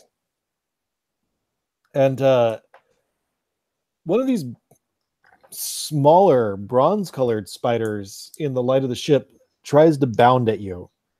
What you'll do is, you have your axe out, correct? Yes. All right, so you're just going to roll axe fighting.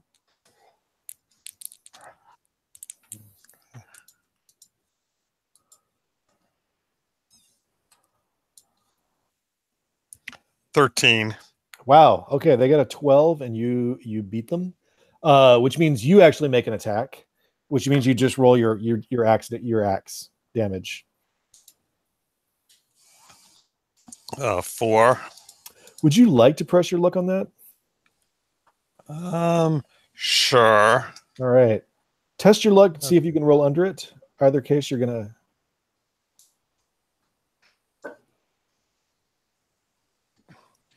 Three. That is well under my luck. Oh yeah, so your luck will drop by 1, but your damage goes up.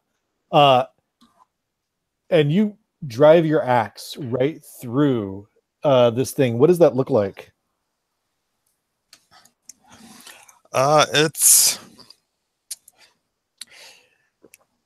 It jumps at me. I just slide under. I slide underneath it, swing the axe overhead, and I just bisect it. Nice. Okay. The axe goes halfway into it, and sort of gets stuck inside. Nice. Okay. Yeah, you've got for a second, you've got sort of a bronze spider where an axe head used to be. Let's flip our next token. Gunny. You've got one still running along the hull, and you've got one standing right there, right next to where Zentari Vilobos is changing. So the one next to where Zentari Vilobos is changing, is it like melee distance, or can I fire at it? We'd probably want to. It's more melee distance, and it's really close to Zentari Vilobos. Yeah. Okay. So I'm just I'll take it out with my saber. All right. Roll and add your saber fighting total, or your sword fighting total. Ooh, wow, that's an 11 plus 19. That is 8 over what they got. So roll your damage with that sword. That's like with style. Yeah. Okay. Well, you're gunny. Of course, it's with style. It's a 3. So yeah, pressing your luck won't do you any good on that one. But you do it looks badly damaged. What does that look like with your saber? So I think I think like a plate falls off with some of its guts spill out. Nice. Little cogs are bouncing off. And that was the one that had attacked you. Okay, yeah, it's gone. Sorry, I was calculating it from a different one. Okay. That one that you had hit before with the blunderbuss. So a bunch of its guts spill out. Yeah, a bunch of guts. The clockwork just springs all over the dock. And there's just little gears and springs, and all of it seems to be made of bronze or copper of some sort. And sparks kind of pop out. And we go over to Carl. There is a sound coming from there is sound coming from upstairs, Carl. Mm-hmm. You may hear something inside this room. Do you want to check your awareness? Sure, which is just my skill. Roll and add your total skill.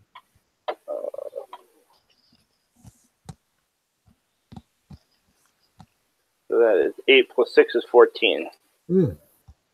There is definitely sound coming from right over your head. You hear a metal clinking against the wood of the ceiling.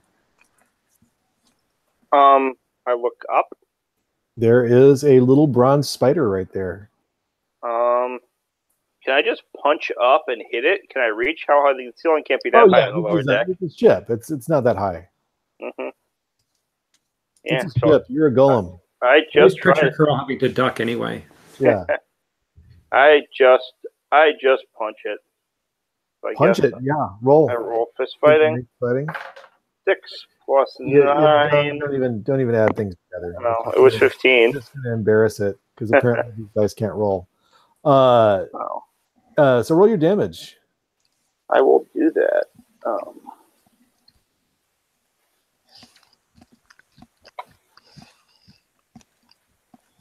So that's a 5, which is 6 damage. Do you want to test your luck? And it ignores. So if I successfully test my luck, that means I get more than a 6, right? I was gonna say, if you successfully test your luck, this thing is going. You're going to smash this thing to smithereens. Yeah, I'm gonna test my luck because I have a ton of luck. Although not a great chance at succeeding here. Oh, just barely made it. 6. Nice. This thing explodes as you pop up at it.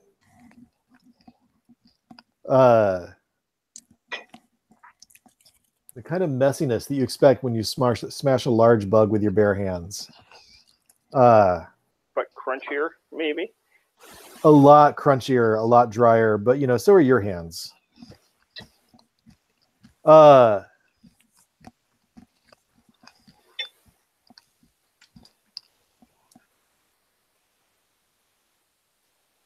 think I miscalled earlier. No, it's Zentari Villalobos. I still had the captains over here, so I'm gonna move them back over there. So I'm gonna hold this one for Jen when she gets back. Hold that one for Jen when she gets back. And Gunny, back to you. So we're so there's one that was still sort of scuttling across the hull on the underside. Yeah, I'm gonna fire the blunderbuss at it again. Oh, nice. Shoot away. Beat a 10. An 8 plus. Gunny, don't even add. Don't even add. Yeah. 17. Roll your blunderbuss damage. Okay.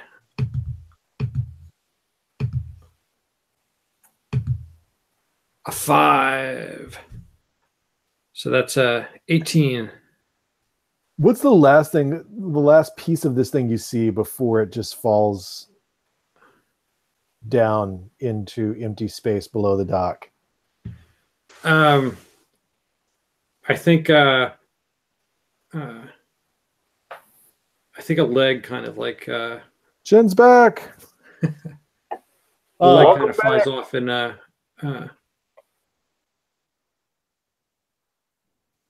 like soddly in one direction. All right. Zentari and Villalobos, Gunny handled one that was right next to you as you were transforming and then shot one off the hull. You know that now that you are Nissa, you know that both Karel and Morel are inside. Yep. And that you've heard sounds of fighting from inside. You get to take 2 actions at the same time. What do you do? So I don't see anything going on out here. Yeah, you're roughly at the foot of the gangplank right now. Okay, and there's nothing really going on out here. There's just stuff going on in there. You killed everything that was going on out here.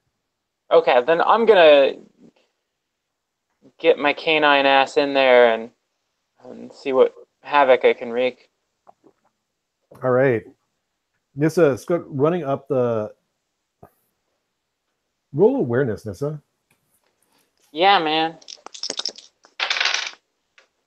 Where am I? Okay. Yeah, I just made it. I got a 9. What's your actually? You're gonna roll double and add your awareness. Sorry. Oh, roll double and add awareness. Okay, Yeah. 18. Nice. Okay, it had no hope. One was very stealthily behind the portal door where you enter up from the gangplank, and it went for your bag almost as soon as it saw you. where the documents are hidden. But you saw it and moved away from, and were able to move away from it to stop it from snatching that bag. It is now looking frustrated, if a mechanical thing can look frustrated, and defensive about the fact that you frustrated it. What do you do for your second action? Gonna murder that thing. How are you doing that?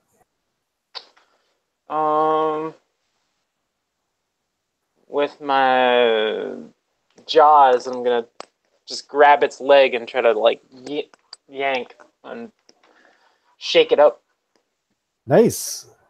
like Let's do a that. dog do. Roll with your bestial fighting and beat a 12.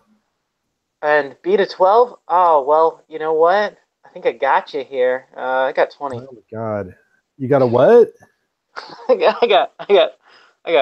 I think I got 20. Is that 20? That's Yeah, it seems like these things are rolling like crap.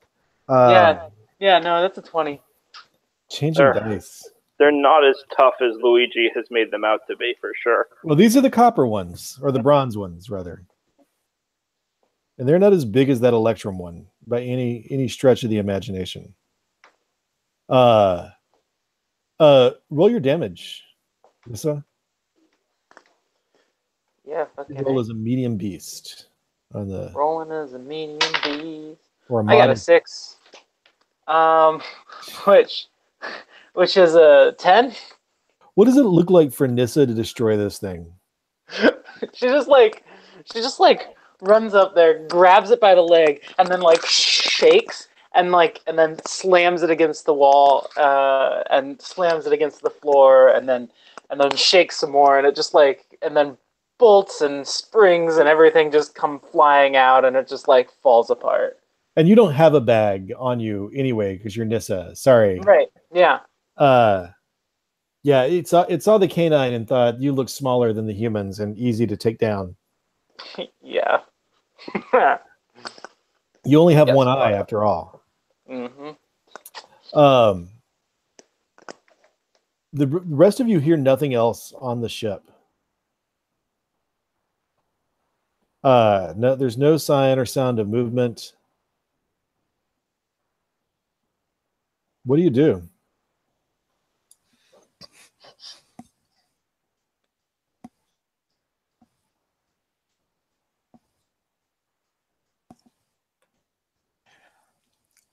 I think there's also no sign of the captain.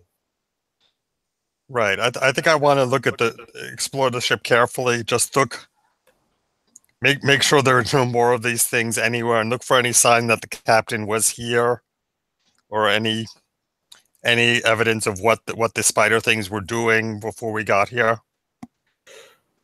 Well, they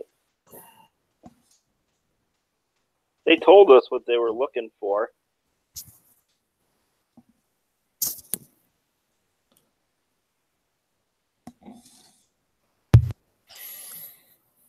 You don't see much around. World awareness there, though. Okay.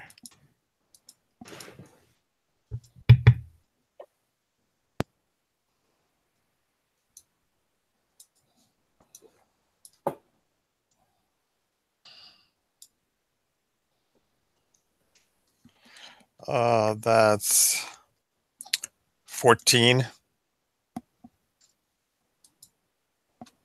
Or actually, just roll under it. Sorry. Oh, yeah. Okay. I forgot to clarify that. Okay, I rolled a 6 under an 8. Nice, congratulations. I should have been able to do that math in my head. Yeah, you are. You're very, very sure that nothing else is moving around in this ship. It's possible that you'd need to do a thorough combing of the ship to make sure none of them were sort of in like some perfectly still state, but there's no movement, and there's no sign that the captain came back this direction.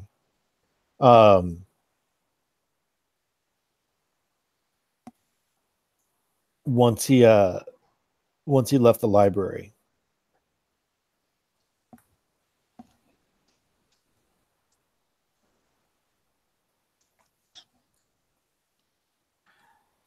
Okay, I think we should take the charts and the maps to the library, which is it's a more secure location, and maybe we can figure out why these spiders want it so bad.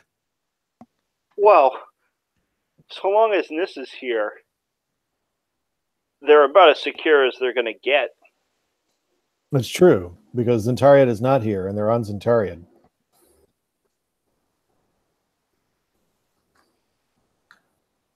I apologize that I keep trying to shorten your name, Zentariad Villalobos.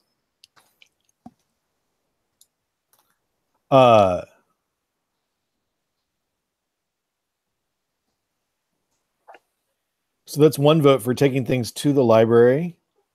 What does everyone else think? Nissa, do you have any idea why these things would want those charts? Search me. You'd have to ask the brains for that. I don't fucking know. I don't even know what they are.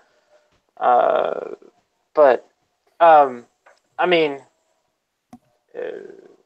she did tell you about the Hrigor or Srigor Hisir, right? That much we got. She did tell you about that. Yeah. That much we got. I don't know. Maybe these monsters are part of, you know, a Skrull conspiracy.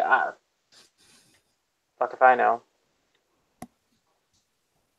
I just like to kill shit. Well, you know, if they care about the charts, then either they want to find something or they want to stop us from finding something. So we just need to figure out which it is. The charts must show us where something important is. Maybe it's where these things come from. Is there somebody at the library we can consult with, like on the charts?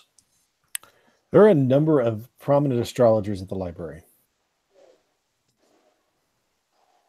See, if we head to the library, we can have them look at the charts. As well as Scrostorians or Scroll. Yeah, we could maybe do a little research, and might also be able to question some people outside the library who might have saw which direction the captain had went off in. There is a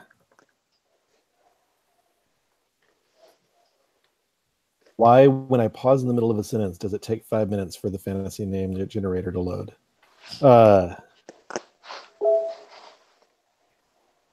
There is a noted Hasirologist, you know, somebody who studies the career of Srigor Hasir, named one second.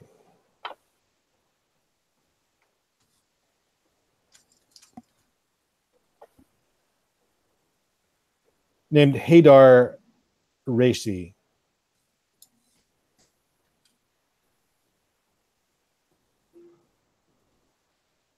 She's a noted student of Srigor Hasir, life and times at the library.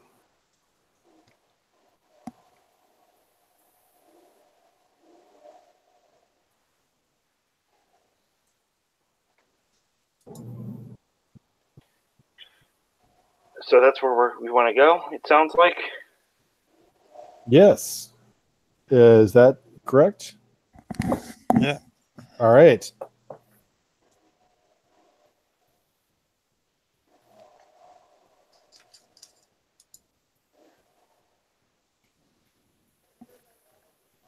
You're walking across town, and after seeing these things twice in a day, it's hard to get past the feeling that they're always in the corner of your eye.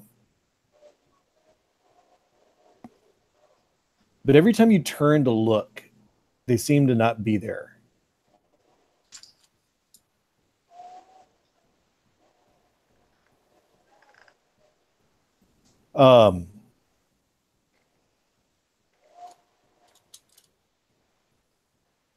You arrive at the library.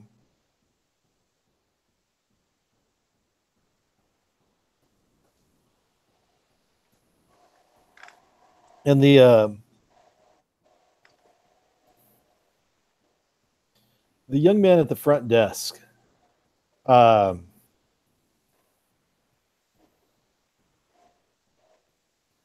is Ivar Lachlan.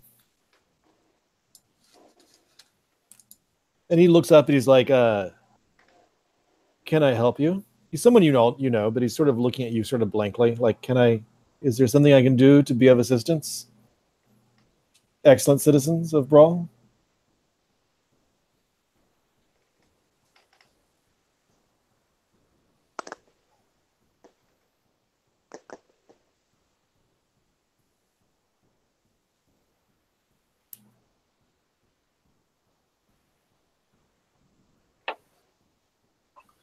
Can I grab him around the neck? Grab him by the neck? Sure. I'm not even asking you to roll for that. He's completely surprised. Just like, I don't want to hurt him, but like to sort of both startle him and, get his attention. You all see Karel lurch forward and grab young and perfectly likable Ivar by the neck. And his eyes go wide. He's like, What did I do? You've set your golem on me. What's my name?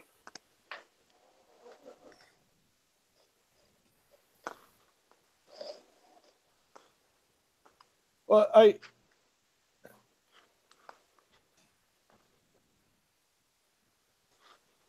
He looks around in Nissa. Are you still in Nissa form? Oh yeah.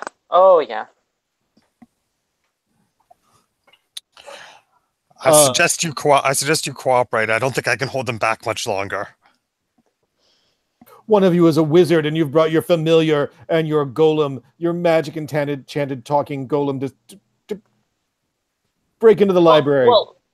Okay. The wizard has something very important, very useful, but if she's here, she's in danger, so I'm here instead. If that makes sense, she'll show up eventually, and I'll go away. But like, we need to make sure everything's safe. Oh, so you all work for a wizard who's sent you to take over the library? If that's what you like. I can rip your throat out now if you just prefer that. I always knew this job would be how I died. It was going to kill me. No, I am. But while I'm at work, I will go down bravely. I don't think you will. You know that Ivar is a little high-strung. And the responses that are coming off him now are weirdly measured. Like if somebody threatened Ivar in the middle of the workday, he would probably be hiding under his desk while yelling. I think I say to him, Spider friend, tell me about yourself. This is not, he knows, and like I sort of got one hand around his neck and the other hand is kind of like gesticulating. He is my friend. You are not, what? He's like, what are you calling me a spider friend for? Can I pat him down with my free hand? Sure. Yeah, you can look at he's not got a lot of, he's not like he's not dressed in like intense Renaissance garb. He's got some basic, black sort of cassock like thing and then some Yeah, I pat him down. He's like, this is so unpleasant. Yeah, there's nothing. He doesn't have anything on him except for a money purse. I set him down and apologize. And I say, this is very puzzling. What's his name again? I'm sorry. I should know it. It's Ivar. Ivar. But something has happened to Ivar. I'm I come in Ivar. and out I'm of this right library here. every day for years. Nothing has happened to Ivar. Ivar is frightened and traumatized and standing right here.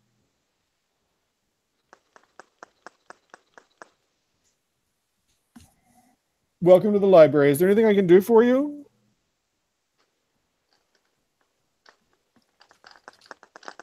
Shouldn't you know who we are? Are you celebrities? More like co-workers? Co-workers?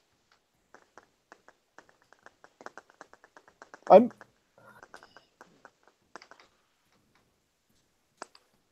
Who walked out this door like 3 hours ago? I don't pay attention to everyone who comes and goes here.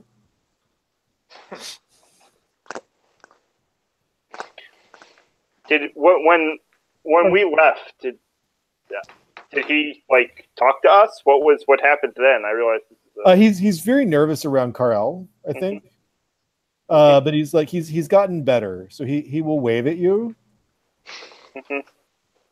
I'm scary. Well, also, there's not a lot of intelligent golems. I'm gonna test my luck and second sight the shit out of this bitch. You don't even need to test your luck. You just unless there's something else you're going for. Oh, yeah. Sorry. I apologize.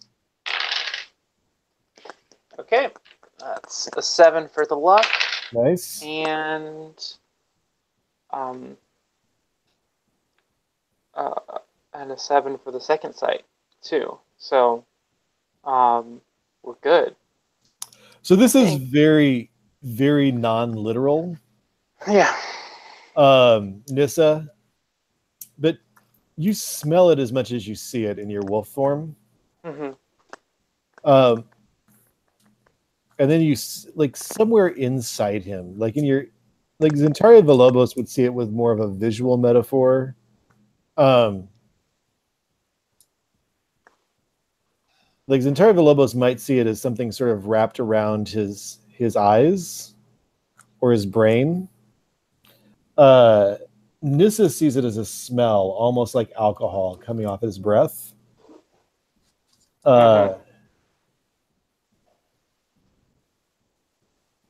That's affecting his ability to remember things and respond to them.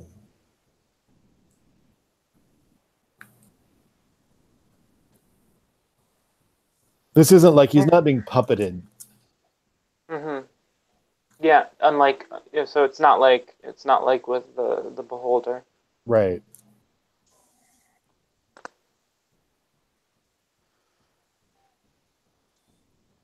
And I'm just like, okay, Ivar. So you're, I guess, trapped. You're drunk. You've had something to drink, and it's affecting your ability to understand us. I think. Drink at work, outside of official functions. I'm sure this was an official function. I don't, or you were drugged. This is it's hard to. I'm thinking too much. Someone else. You're a talking wolf, aren't you? Yes, but if I think too much, I won't be one anymore. Let's go in. He's not a threat. Can I ask where you're going? You don't have an appointment with anyone, do you? And you're not. Are you members? We work here and just keep walking.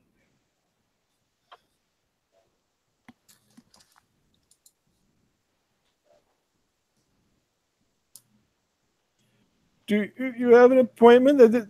Most of the librarians are busy. Where are you walking to? I mean, the director was the person you last saw talking to the captain.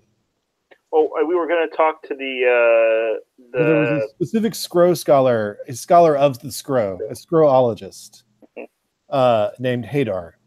Right, we were going to go talk to Hadar, so I think we I mean, everyone else can tell me if they agree or not, but we're going to head towards his office. Her. Be on guard. Her, This smells sorry, like a excuse me, her office. trap.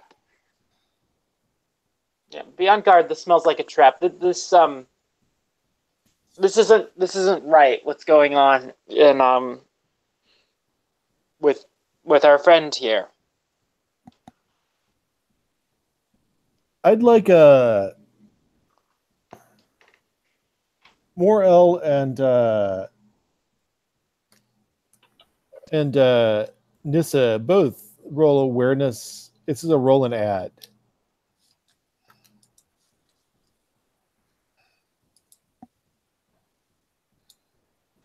$13. 15. As you turn down the hallway towards the great large wooden doors of Master Hadar Racy's office, you'd swear you heard a thump, like something heavy falling. And then a whispered conversation that you can't quite make out, coming from the direction of Hadar's office.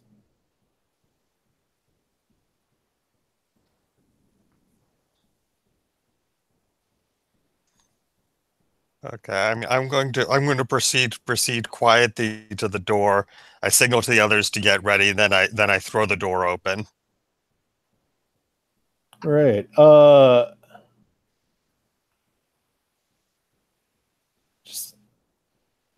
I think this will be easier than trying to roll skill for that. Actually, roll and add your skill.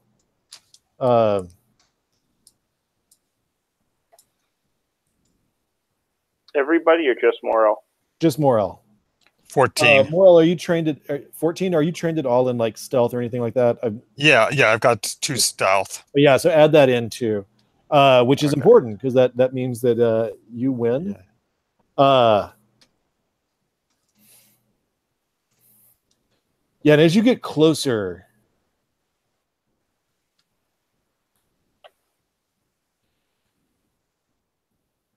you hear, Morel, you hear the words, "Your interrogation techniques disappoint me, Alani." And you hear another thud.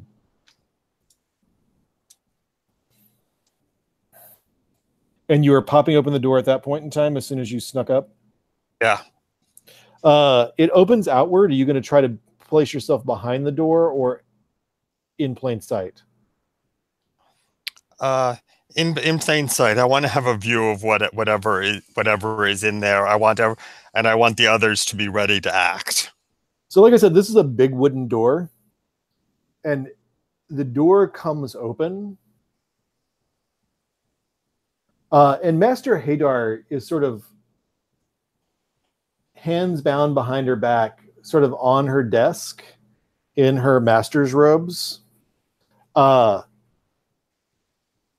looking sort of blankly out the door. You realize that she was just looking at the door until you opened it. Now she's just sort of looking blankly at the door, like she's in some sort of daze or trance of some sort. And one of you could, I'm going to throw some villain tokens in. And if one of you could shuffle all these tokens together and then flip them, that would be most appreciated. I have flip tokens to white on, so 1 second, I'll flip them.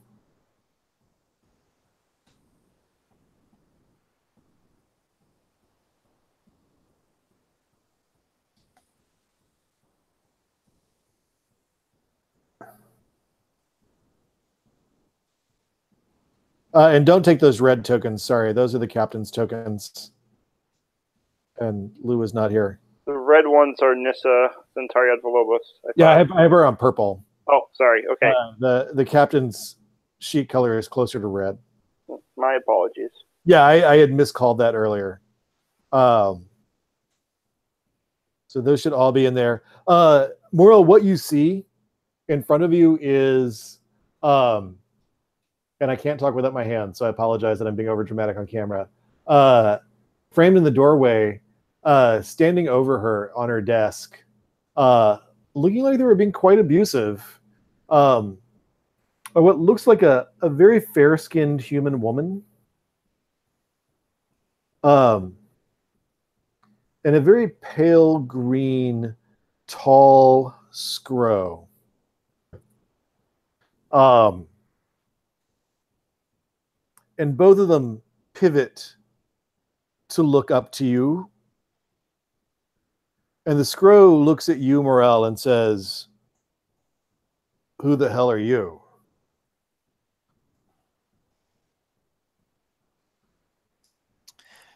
I'm the guy who's going to kick your ass. Well said. Well said, Morel. And I'm going to switch this to initiative. He bounds over the desk and sort of comes at you. So go ahead and roll like you're axe fighting. Okay. 13. 13. It is a tie. You can test your luck to try to break the tie, or you can live with a tie. I will test my luck. Nice. All right. Tell me how you do. I got a 5 that succeeds. Under your luck, yeah. So your luck goes down, but you are you've broken the tie. So roll your damage. Okay.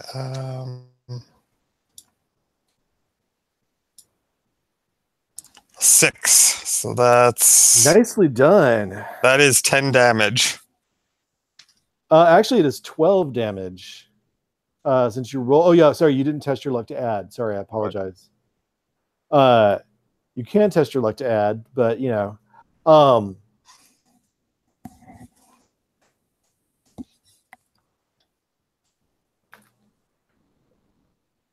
you hit him in a vital organ that should do significant damage. Where do you hit him? I think I hit him in the knees. I smash his leg. He is not going to be walking anywhere. In fact, he may end up losing the leg if he doesn't get treated quickly. And something you're expecting there, Morel, does not happen. Gunny, what color is Scrow blood? I mean, their skin is sort of a sharp foresty green. What color is their blood? Yeah, I think their blood is like a brownish green, like very coppery. Yeah, or kind of a copper iron mixture. I was thinking more like poop, but yeah, I was thinking that could kind of be like a lot of copper would make blood green, iron would make blood sort of reddish brown. Yeah. And then possibly poop in their blood. Who knows? Their scrow. It's never been established.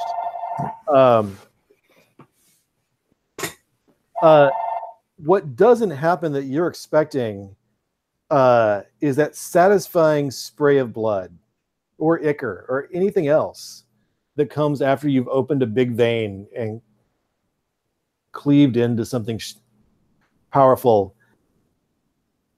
And there's not even a cry of pain. And it's not like the scrow don't cry. It's like this thing barely felt whatever you did and is looking down at you, Morel. Let's flip a token. Morel, you are up.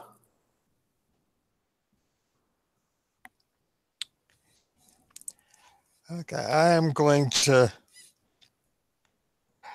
actually drop the axe and grapple him. I'm going to drag him to. I am going to pin him to the ground.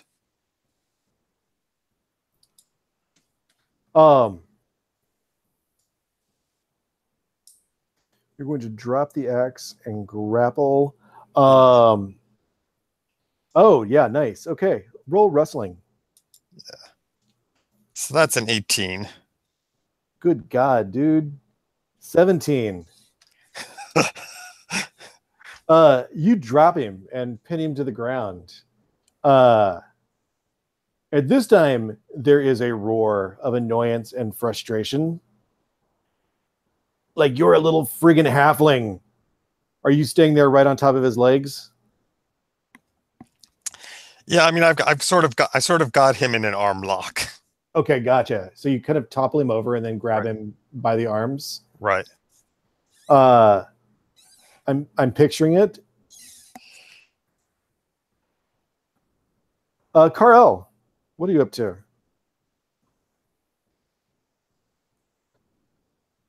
The woman behind the desk looks frustrated. Hadar looks sort of blank-faced. And the scroll on the ground looks very, very angry, but also slightly uninjured, despite the very deep gash that that Morel opened in its leg. Carl, what about you? What are you up to? I think you're muted. How obstructed is the doorway by Morel and the Scrow? Not much. Morel specifically said he was opening it wide, and it's a big wooden doorway, so it's Great. So I'm gonna walk in and attempt to restrain the woman behind the desk. nice. Okay. Roll wrestle. What the talent I have. What's your wrestle total? My wrestle total is 8, and I rolled a 7, so it's 15. Yeah. She got a 4 on the dice. And her skill is 5. This is awkward. Yeah, you've got her hands pinned behind her back. And the scholar's name is Hader, you said? Yeah. So I say, what did you want with our friend Hader? And she just rolls her eyes at you. And her eyes almost just keep rolling, like too long. Nissa, what are you up to?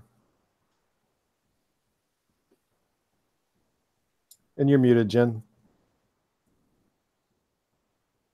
Jen, you there? Yeah, sorry. It's okay. So there's Carl has a woman who was clearly intimidating or trying to beat up Hadar from behind the desk, pinned. Morel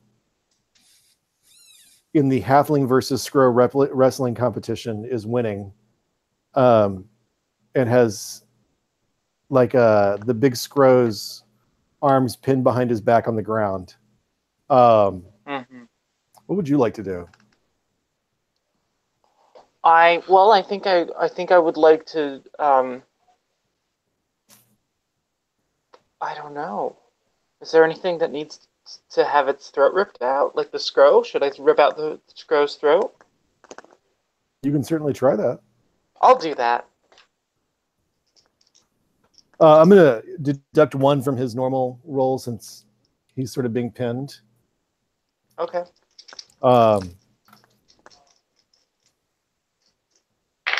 This is roll high, right? Yeah, this is roll high, so roll an add. 15. 15. Yeah. So you're attacking that. So roll your beastly damage.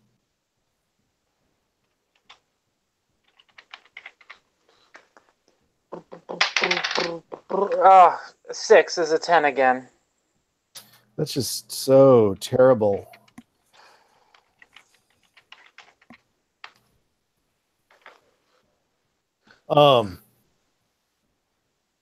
You rip the throat and it just kind of comes out. But what you taste tastes rotten and flat. This is not the taste of like hunting where you've gone after some like vital animal that is, that you have bested. Nissa, this is flat, lifeless, empty tasting, and no blood comes out, or only like a little bit of a smear. And then what's in your mouth and what's in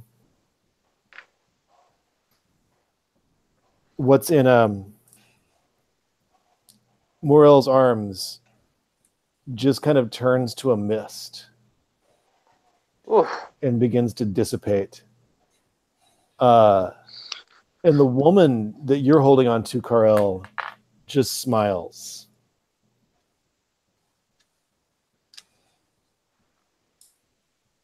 Nissa, what would you like to do again?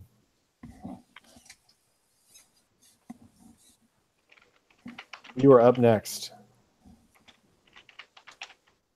That's you, Nissa.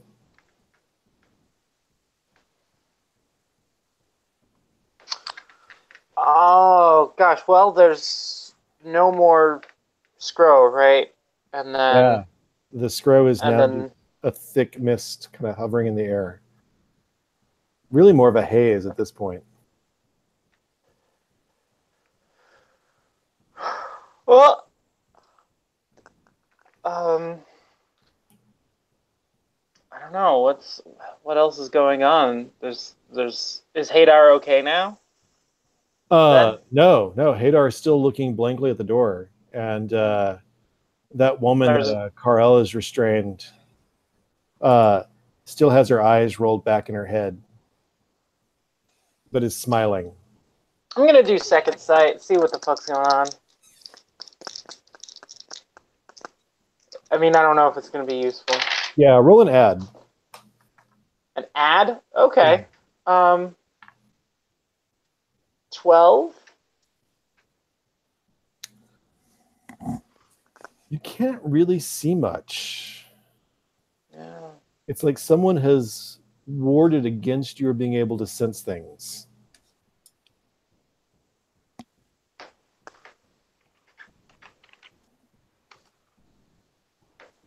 You can move away. You're moving into the room.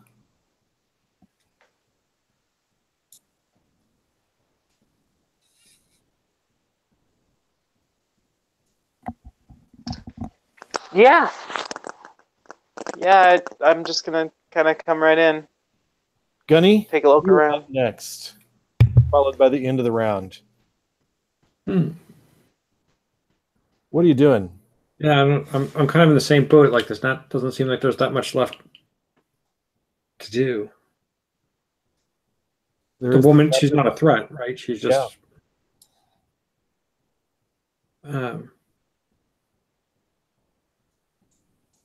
can I search her? She's not an apparent threat.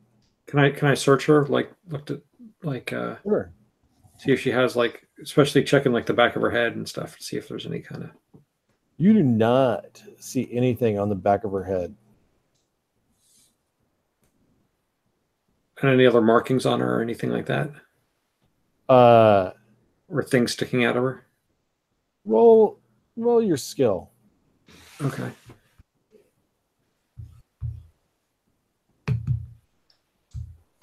And not a roll an ad, just roll under. What the heck? It's not letting me select my die. I'm going to stop for a second and let you. Is it working now? Yep, there we go. Okay. Oh, wait, disappeared. Okay. So I rolled a 4, and that's so I had to roll under my scale or roll plus my. Yeah, so you should be in good shape. Yeah. Yep, that's under my scale. Yeah. You're looking around her, and then you notice that there's something weird about her mouth. There's something under her upper lip. Yeah, so I lift her lip up. She's smiling, and it's not hard to do. And there's really pronounced canine teeth under there.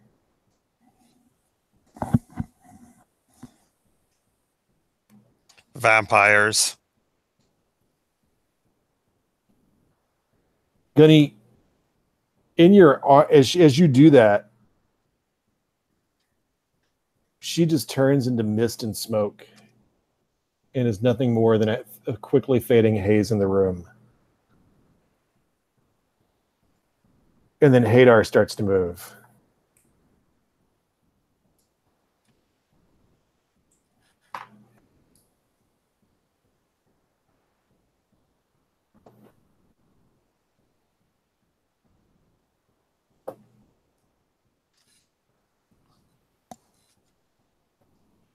And we are out of initiative. Oh, okay. Hadar starts to move. What do you guys do? So are the vampires completely gone? Did like the mist leave the room, or The mist seems to be fading, yeah. okay? So I asked Zantariad Valabos if she can tell if they're gone. I'm not even going to ask you to roll, Zantariad or Nissa. You've already activated your second sight. You don't sense them anymore. Whatever was here is gone, including the wards that were. And Hadar seems to be stirring. Yeah, she doesn't seem to have any idea. It seems to her that that we're not dealing with these things anymore. I think we're okay. She thinks we're okay. I mean, I asked Hadar, are you all right? Hadar sort of blinks and gets up and starts kind of cradling her head in her neck, and she's like, "No, I feel like I've been dropped on my head repeatedly. Why are you all in my office? Why do I feel like I have a hangover in the middle of the day?" Vampires.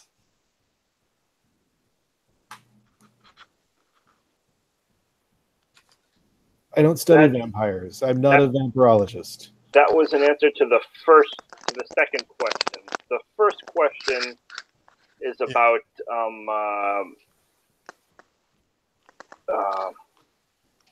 some charts Centauri Villalobos found.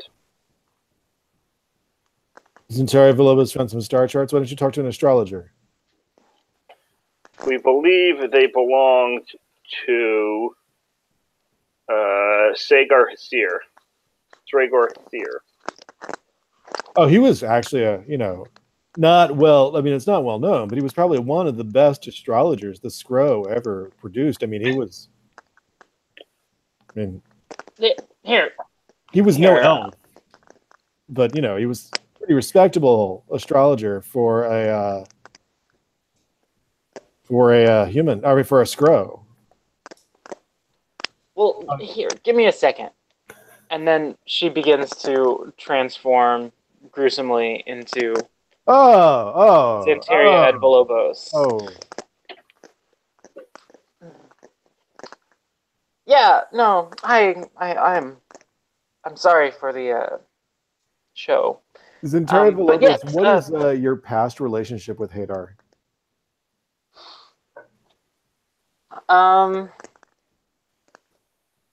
Like, have you been friendly? Have you been did you hang out? Did you go to her lectures? Yeah, I feel like I was like a student like that she had at one point in time, and but then I had to drop out of school for financial reasons. So there's like this Also, I'm sheepish around her, but like you're studying practical wizardry. You don't need that Scrowology elective, right? Does it even count towards your major? Well, yeah, I don't know. I think it was my it was actually like I was taking it as a to satisfy the xenealogy credit. Oh yeah, okay. Yeah. She just looks at you and she's like, "Oh, all right, that's All right. What do you have? I'm sorry. I didn't get a full education. Anyway, here's the what I'm talking about, and I show her the charts. Oh, well, I mean, that's interesting. I mean, that's,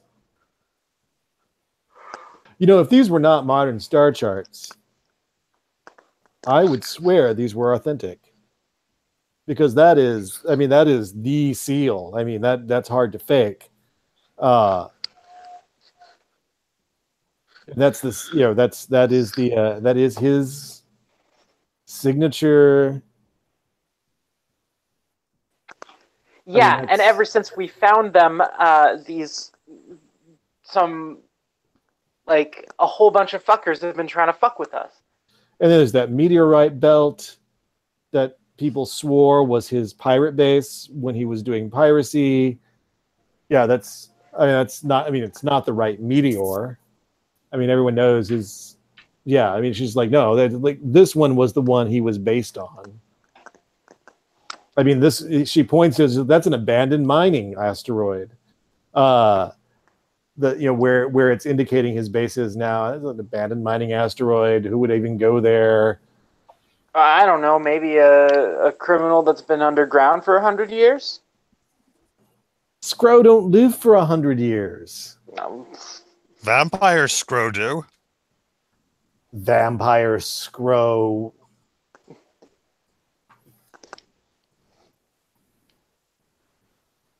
What's next? A vampire Neogi?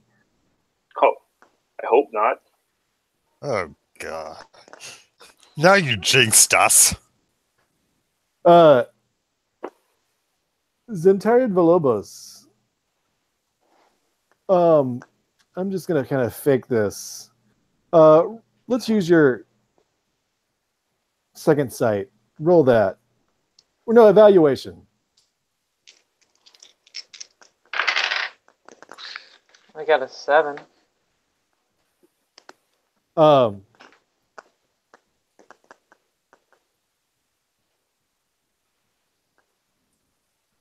You just saw a freakishly large, I mean, just a few days ago, you saw a freakishly large Neogi that bit the captain and drained his blood out. Oh. Right. I forgot about that.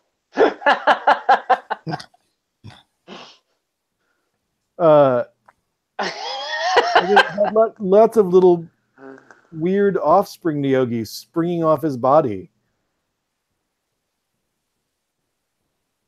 Well, we've seen a vampire Neogi recently. So I figure a vampire Scrow wouldn't be out of the Neogi. Mm-hmm, yeah. I had to destroy it, obviously. Wouldn't want one of those to be hanging around the galaxy too regularly. That could be really bad.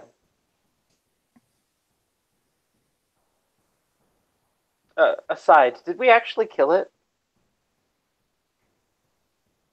You killed it, but you're not sure you killed all the things that sprung off of it. Right, okay. Yeah, didn't it bite Gloria also? It did. I think. Uh-oh. I remember it dropped the captain. Yeah, the captain almost died. Yeah. Oh. I mean, are there like medical tests for vampire victims? Well, as long as it doesn't kill you and feed you its blood, it's gonna be okay. I mean, or at least that's what my xenology class always said. I mean,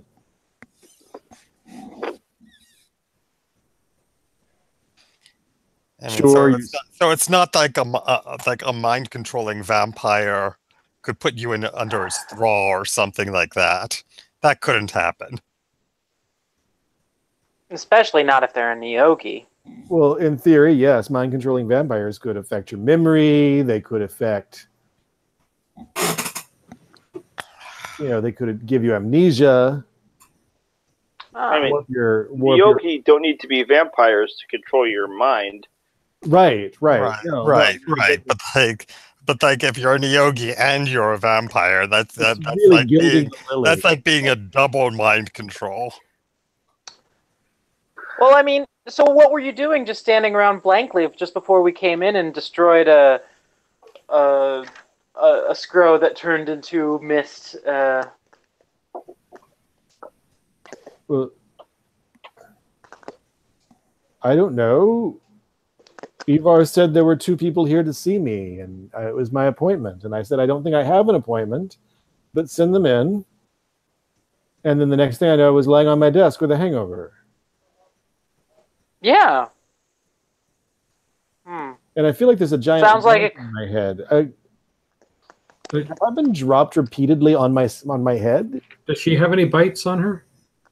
Roll a skill there, Gunny. Why is always the one with the lowest skill having to do this?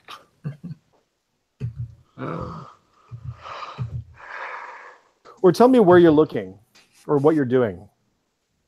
I think at this point, I think I'm probably asking her, like, or maybe just saying it out loud, like, were you? Is it possible you were bit? Can we check you for bites? She looks at you and it's just like she pulls her collar down and sort of turns towards you, Benny. Security check. Exactly. You don't see anything. Okay. Gunny. Around her neck at least. Well, I think we need to I kind of look at the actually I think I would at this point just look at Moral and be like, signal to turn around because she needs to undress. I think you'd like, it would be hard for them to undress her, bite her, and put her clothes back on. Okay. So just taking her clothes then for like just like around the cuffs. Yeah. Yeah. There's no signs that she was bit.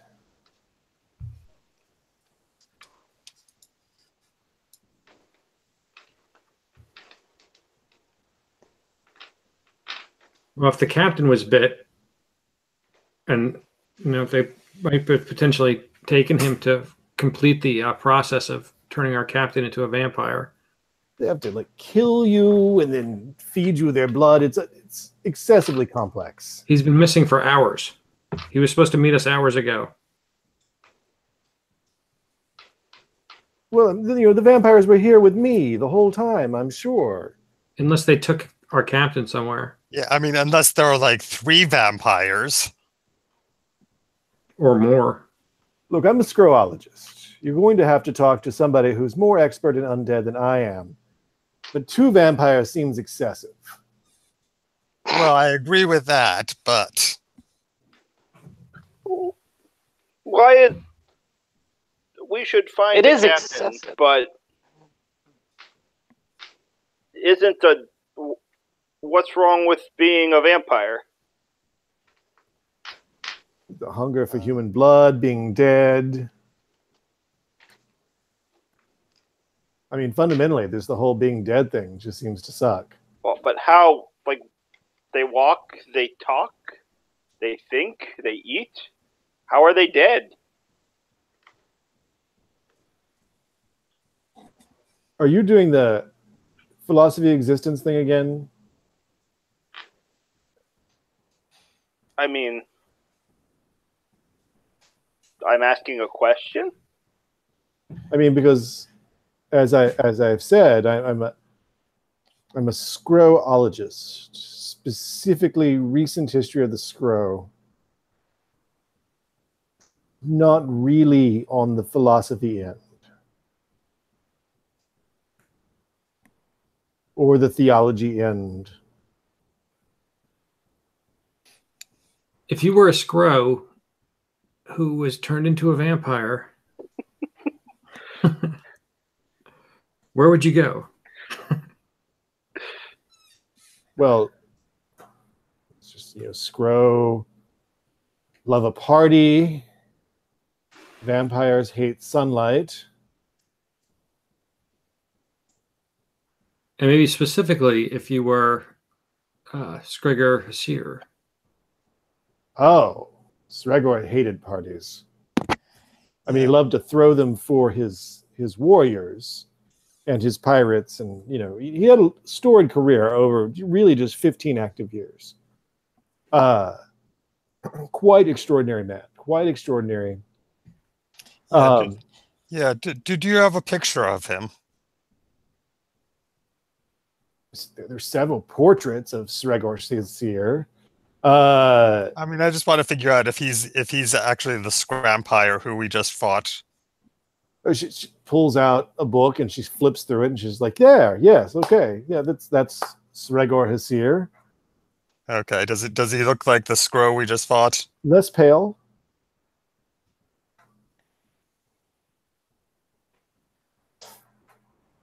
Yeah, Sregor was always a stoic. He believed in military uniforms like a gift.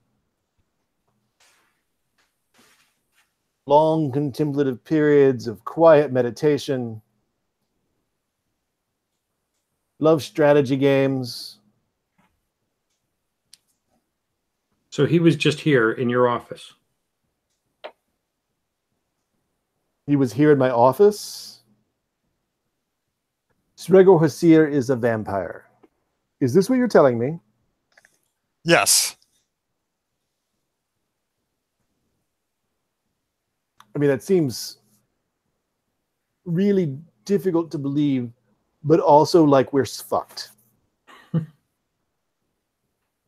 So again, I ask you again, if you were him and you had our captain, where would you take him? Well, what does he want with him? Possibly to turn him into a vampire. What do you want to talk to? Or the star charts? Oh, yes, the star charts. Did you take these from him?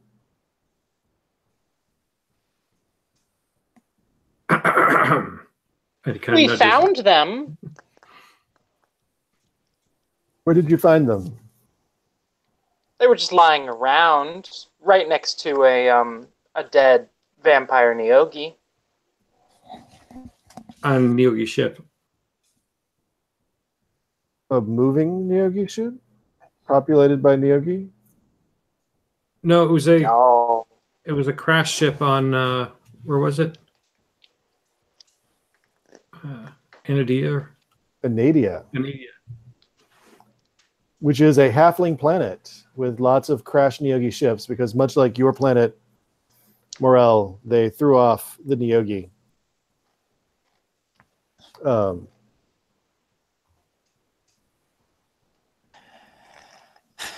I am inclined to begin to take this personally.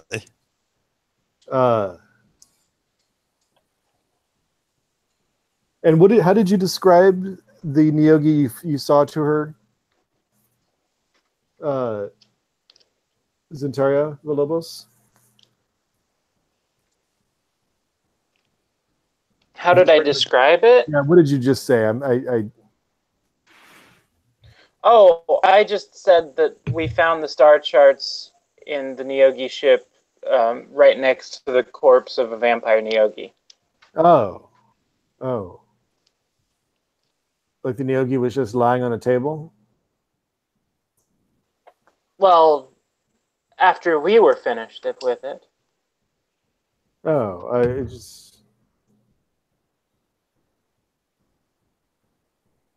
I don't know why he would make and then abandon a vampire Neogi just somewhere on the surface of Anadia. I mean, it's not like that's prime Neogi breeding ground or something. It was breeding. You didn't say it was a giant Neogi with sacks of like eggs on it. That's what I was saying just now with the breeding. Yes, yes, yeah, that's yeah, that would. So he was making little baby vampire Neogi. Okay.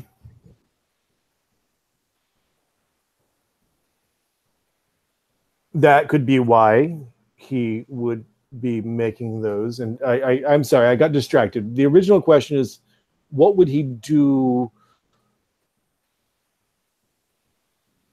Whether a relatively friendly seeming, he's going to try to exchange the maps for them. As what I guess. Only if he can get them fairly quickly, because he's going to assume you're going to betray him as soon as you realize what the maps show.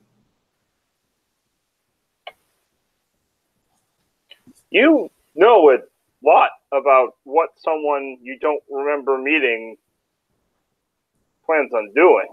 You.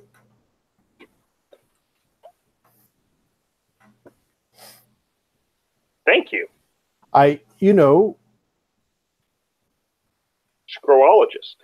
Scroologist, also psychological warfare tactics of Sregor Hasir, a case study, a dissertation by Haydar Raci, soon to be published. Maybe you'll get to add a chapter. I fear that you're about to make all of my research invalid by updating all the information. But, that's, what he would do is take a hostage, try to get the star charts through violence, and then failing violence, try to get the hostage to retrieve or promise to use the hostage poorly if he doesn't get the star charts he wanted. He's never tried just one tactic at a time. He always had several plots in motion for any one objective. I mean, for breakfast, he's the kind of person who would order bagels and then send for omelets at the same time.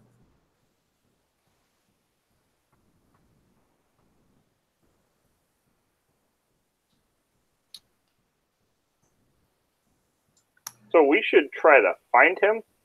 Maybe? Team? Crew? Crew. Clearly in the city. Well, I mean, it would be nice to figure out what's on these charts. Also. Astrologer? She pointed out something to you just a few moments ago. Right. The abandoned asteroid base. Right, which is presumably his new base. Yeah. Or the thing he wants to find. Those are both possibilities. Right. Either way, it could be worth a visit. I mean, that could be where he took the captain. Yeah, he'll either be there or he's headed there.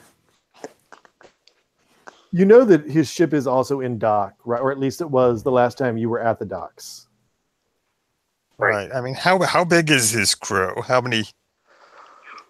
You saw several. They were all wearing black cloaks. You saw 5 or 6. What kind of ship was it?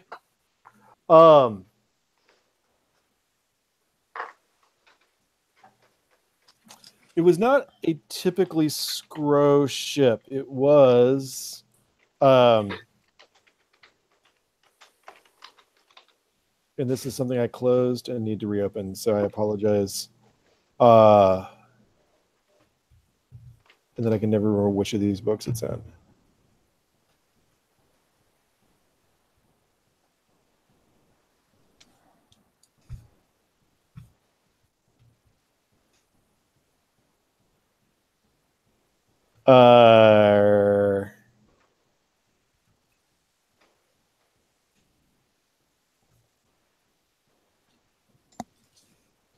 I blow this up and then I'll share it on screen.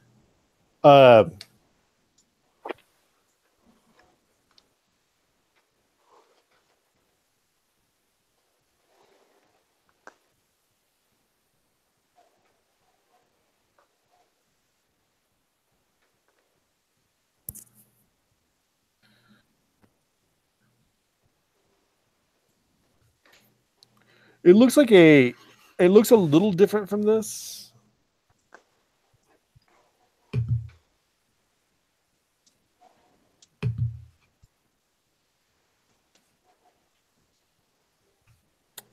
But it looks like a lot like an Elven Mana War. Ooh, that's badass. I want one of them. Just like here in Iowa. Yeah, and Hadar will tell you that he spent a lot of time stealing ships from the or conquering ships from the Elven Armada.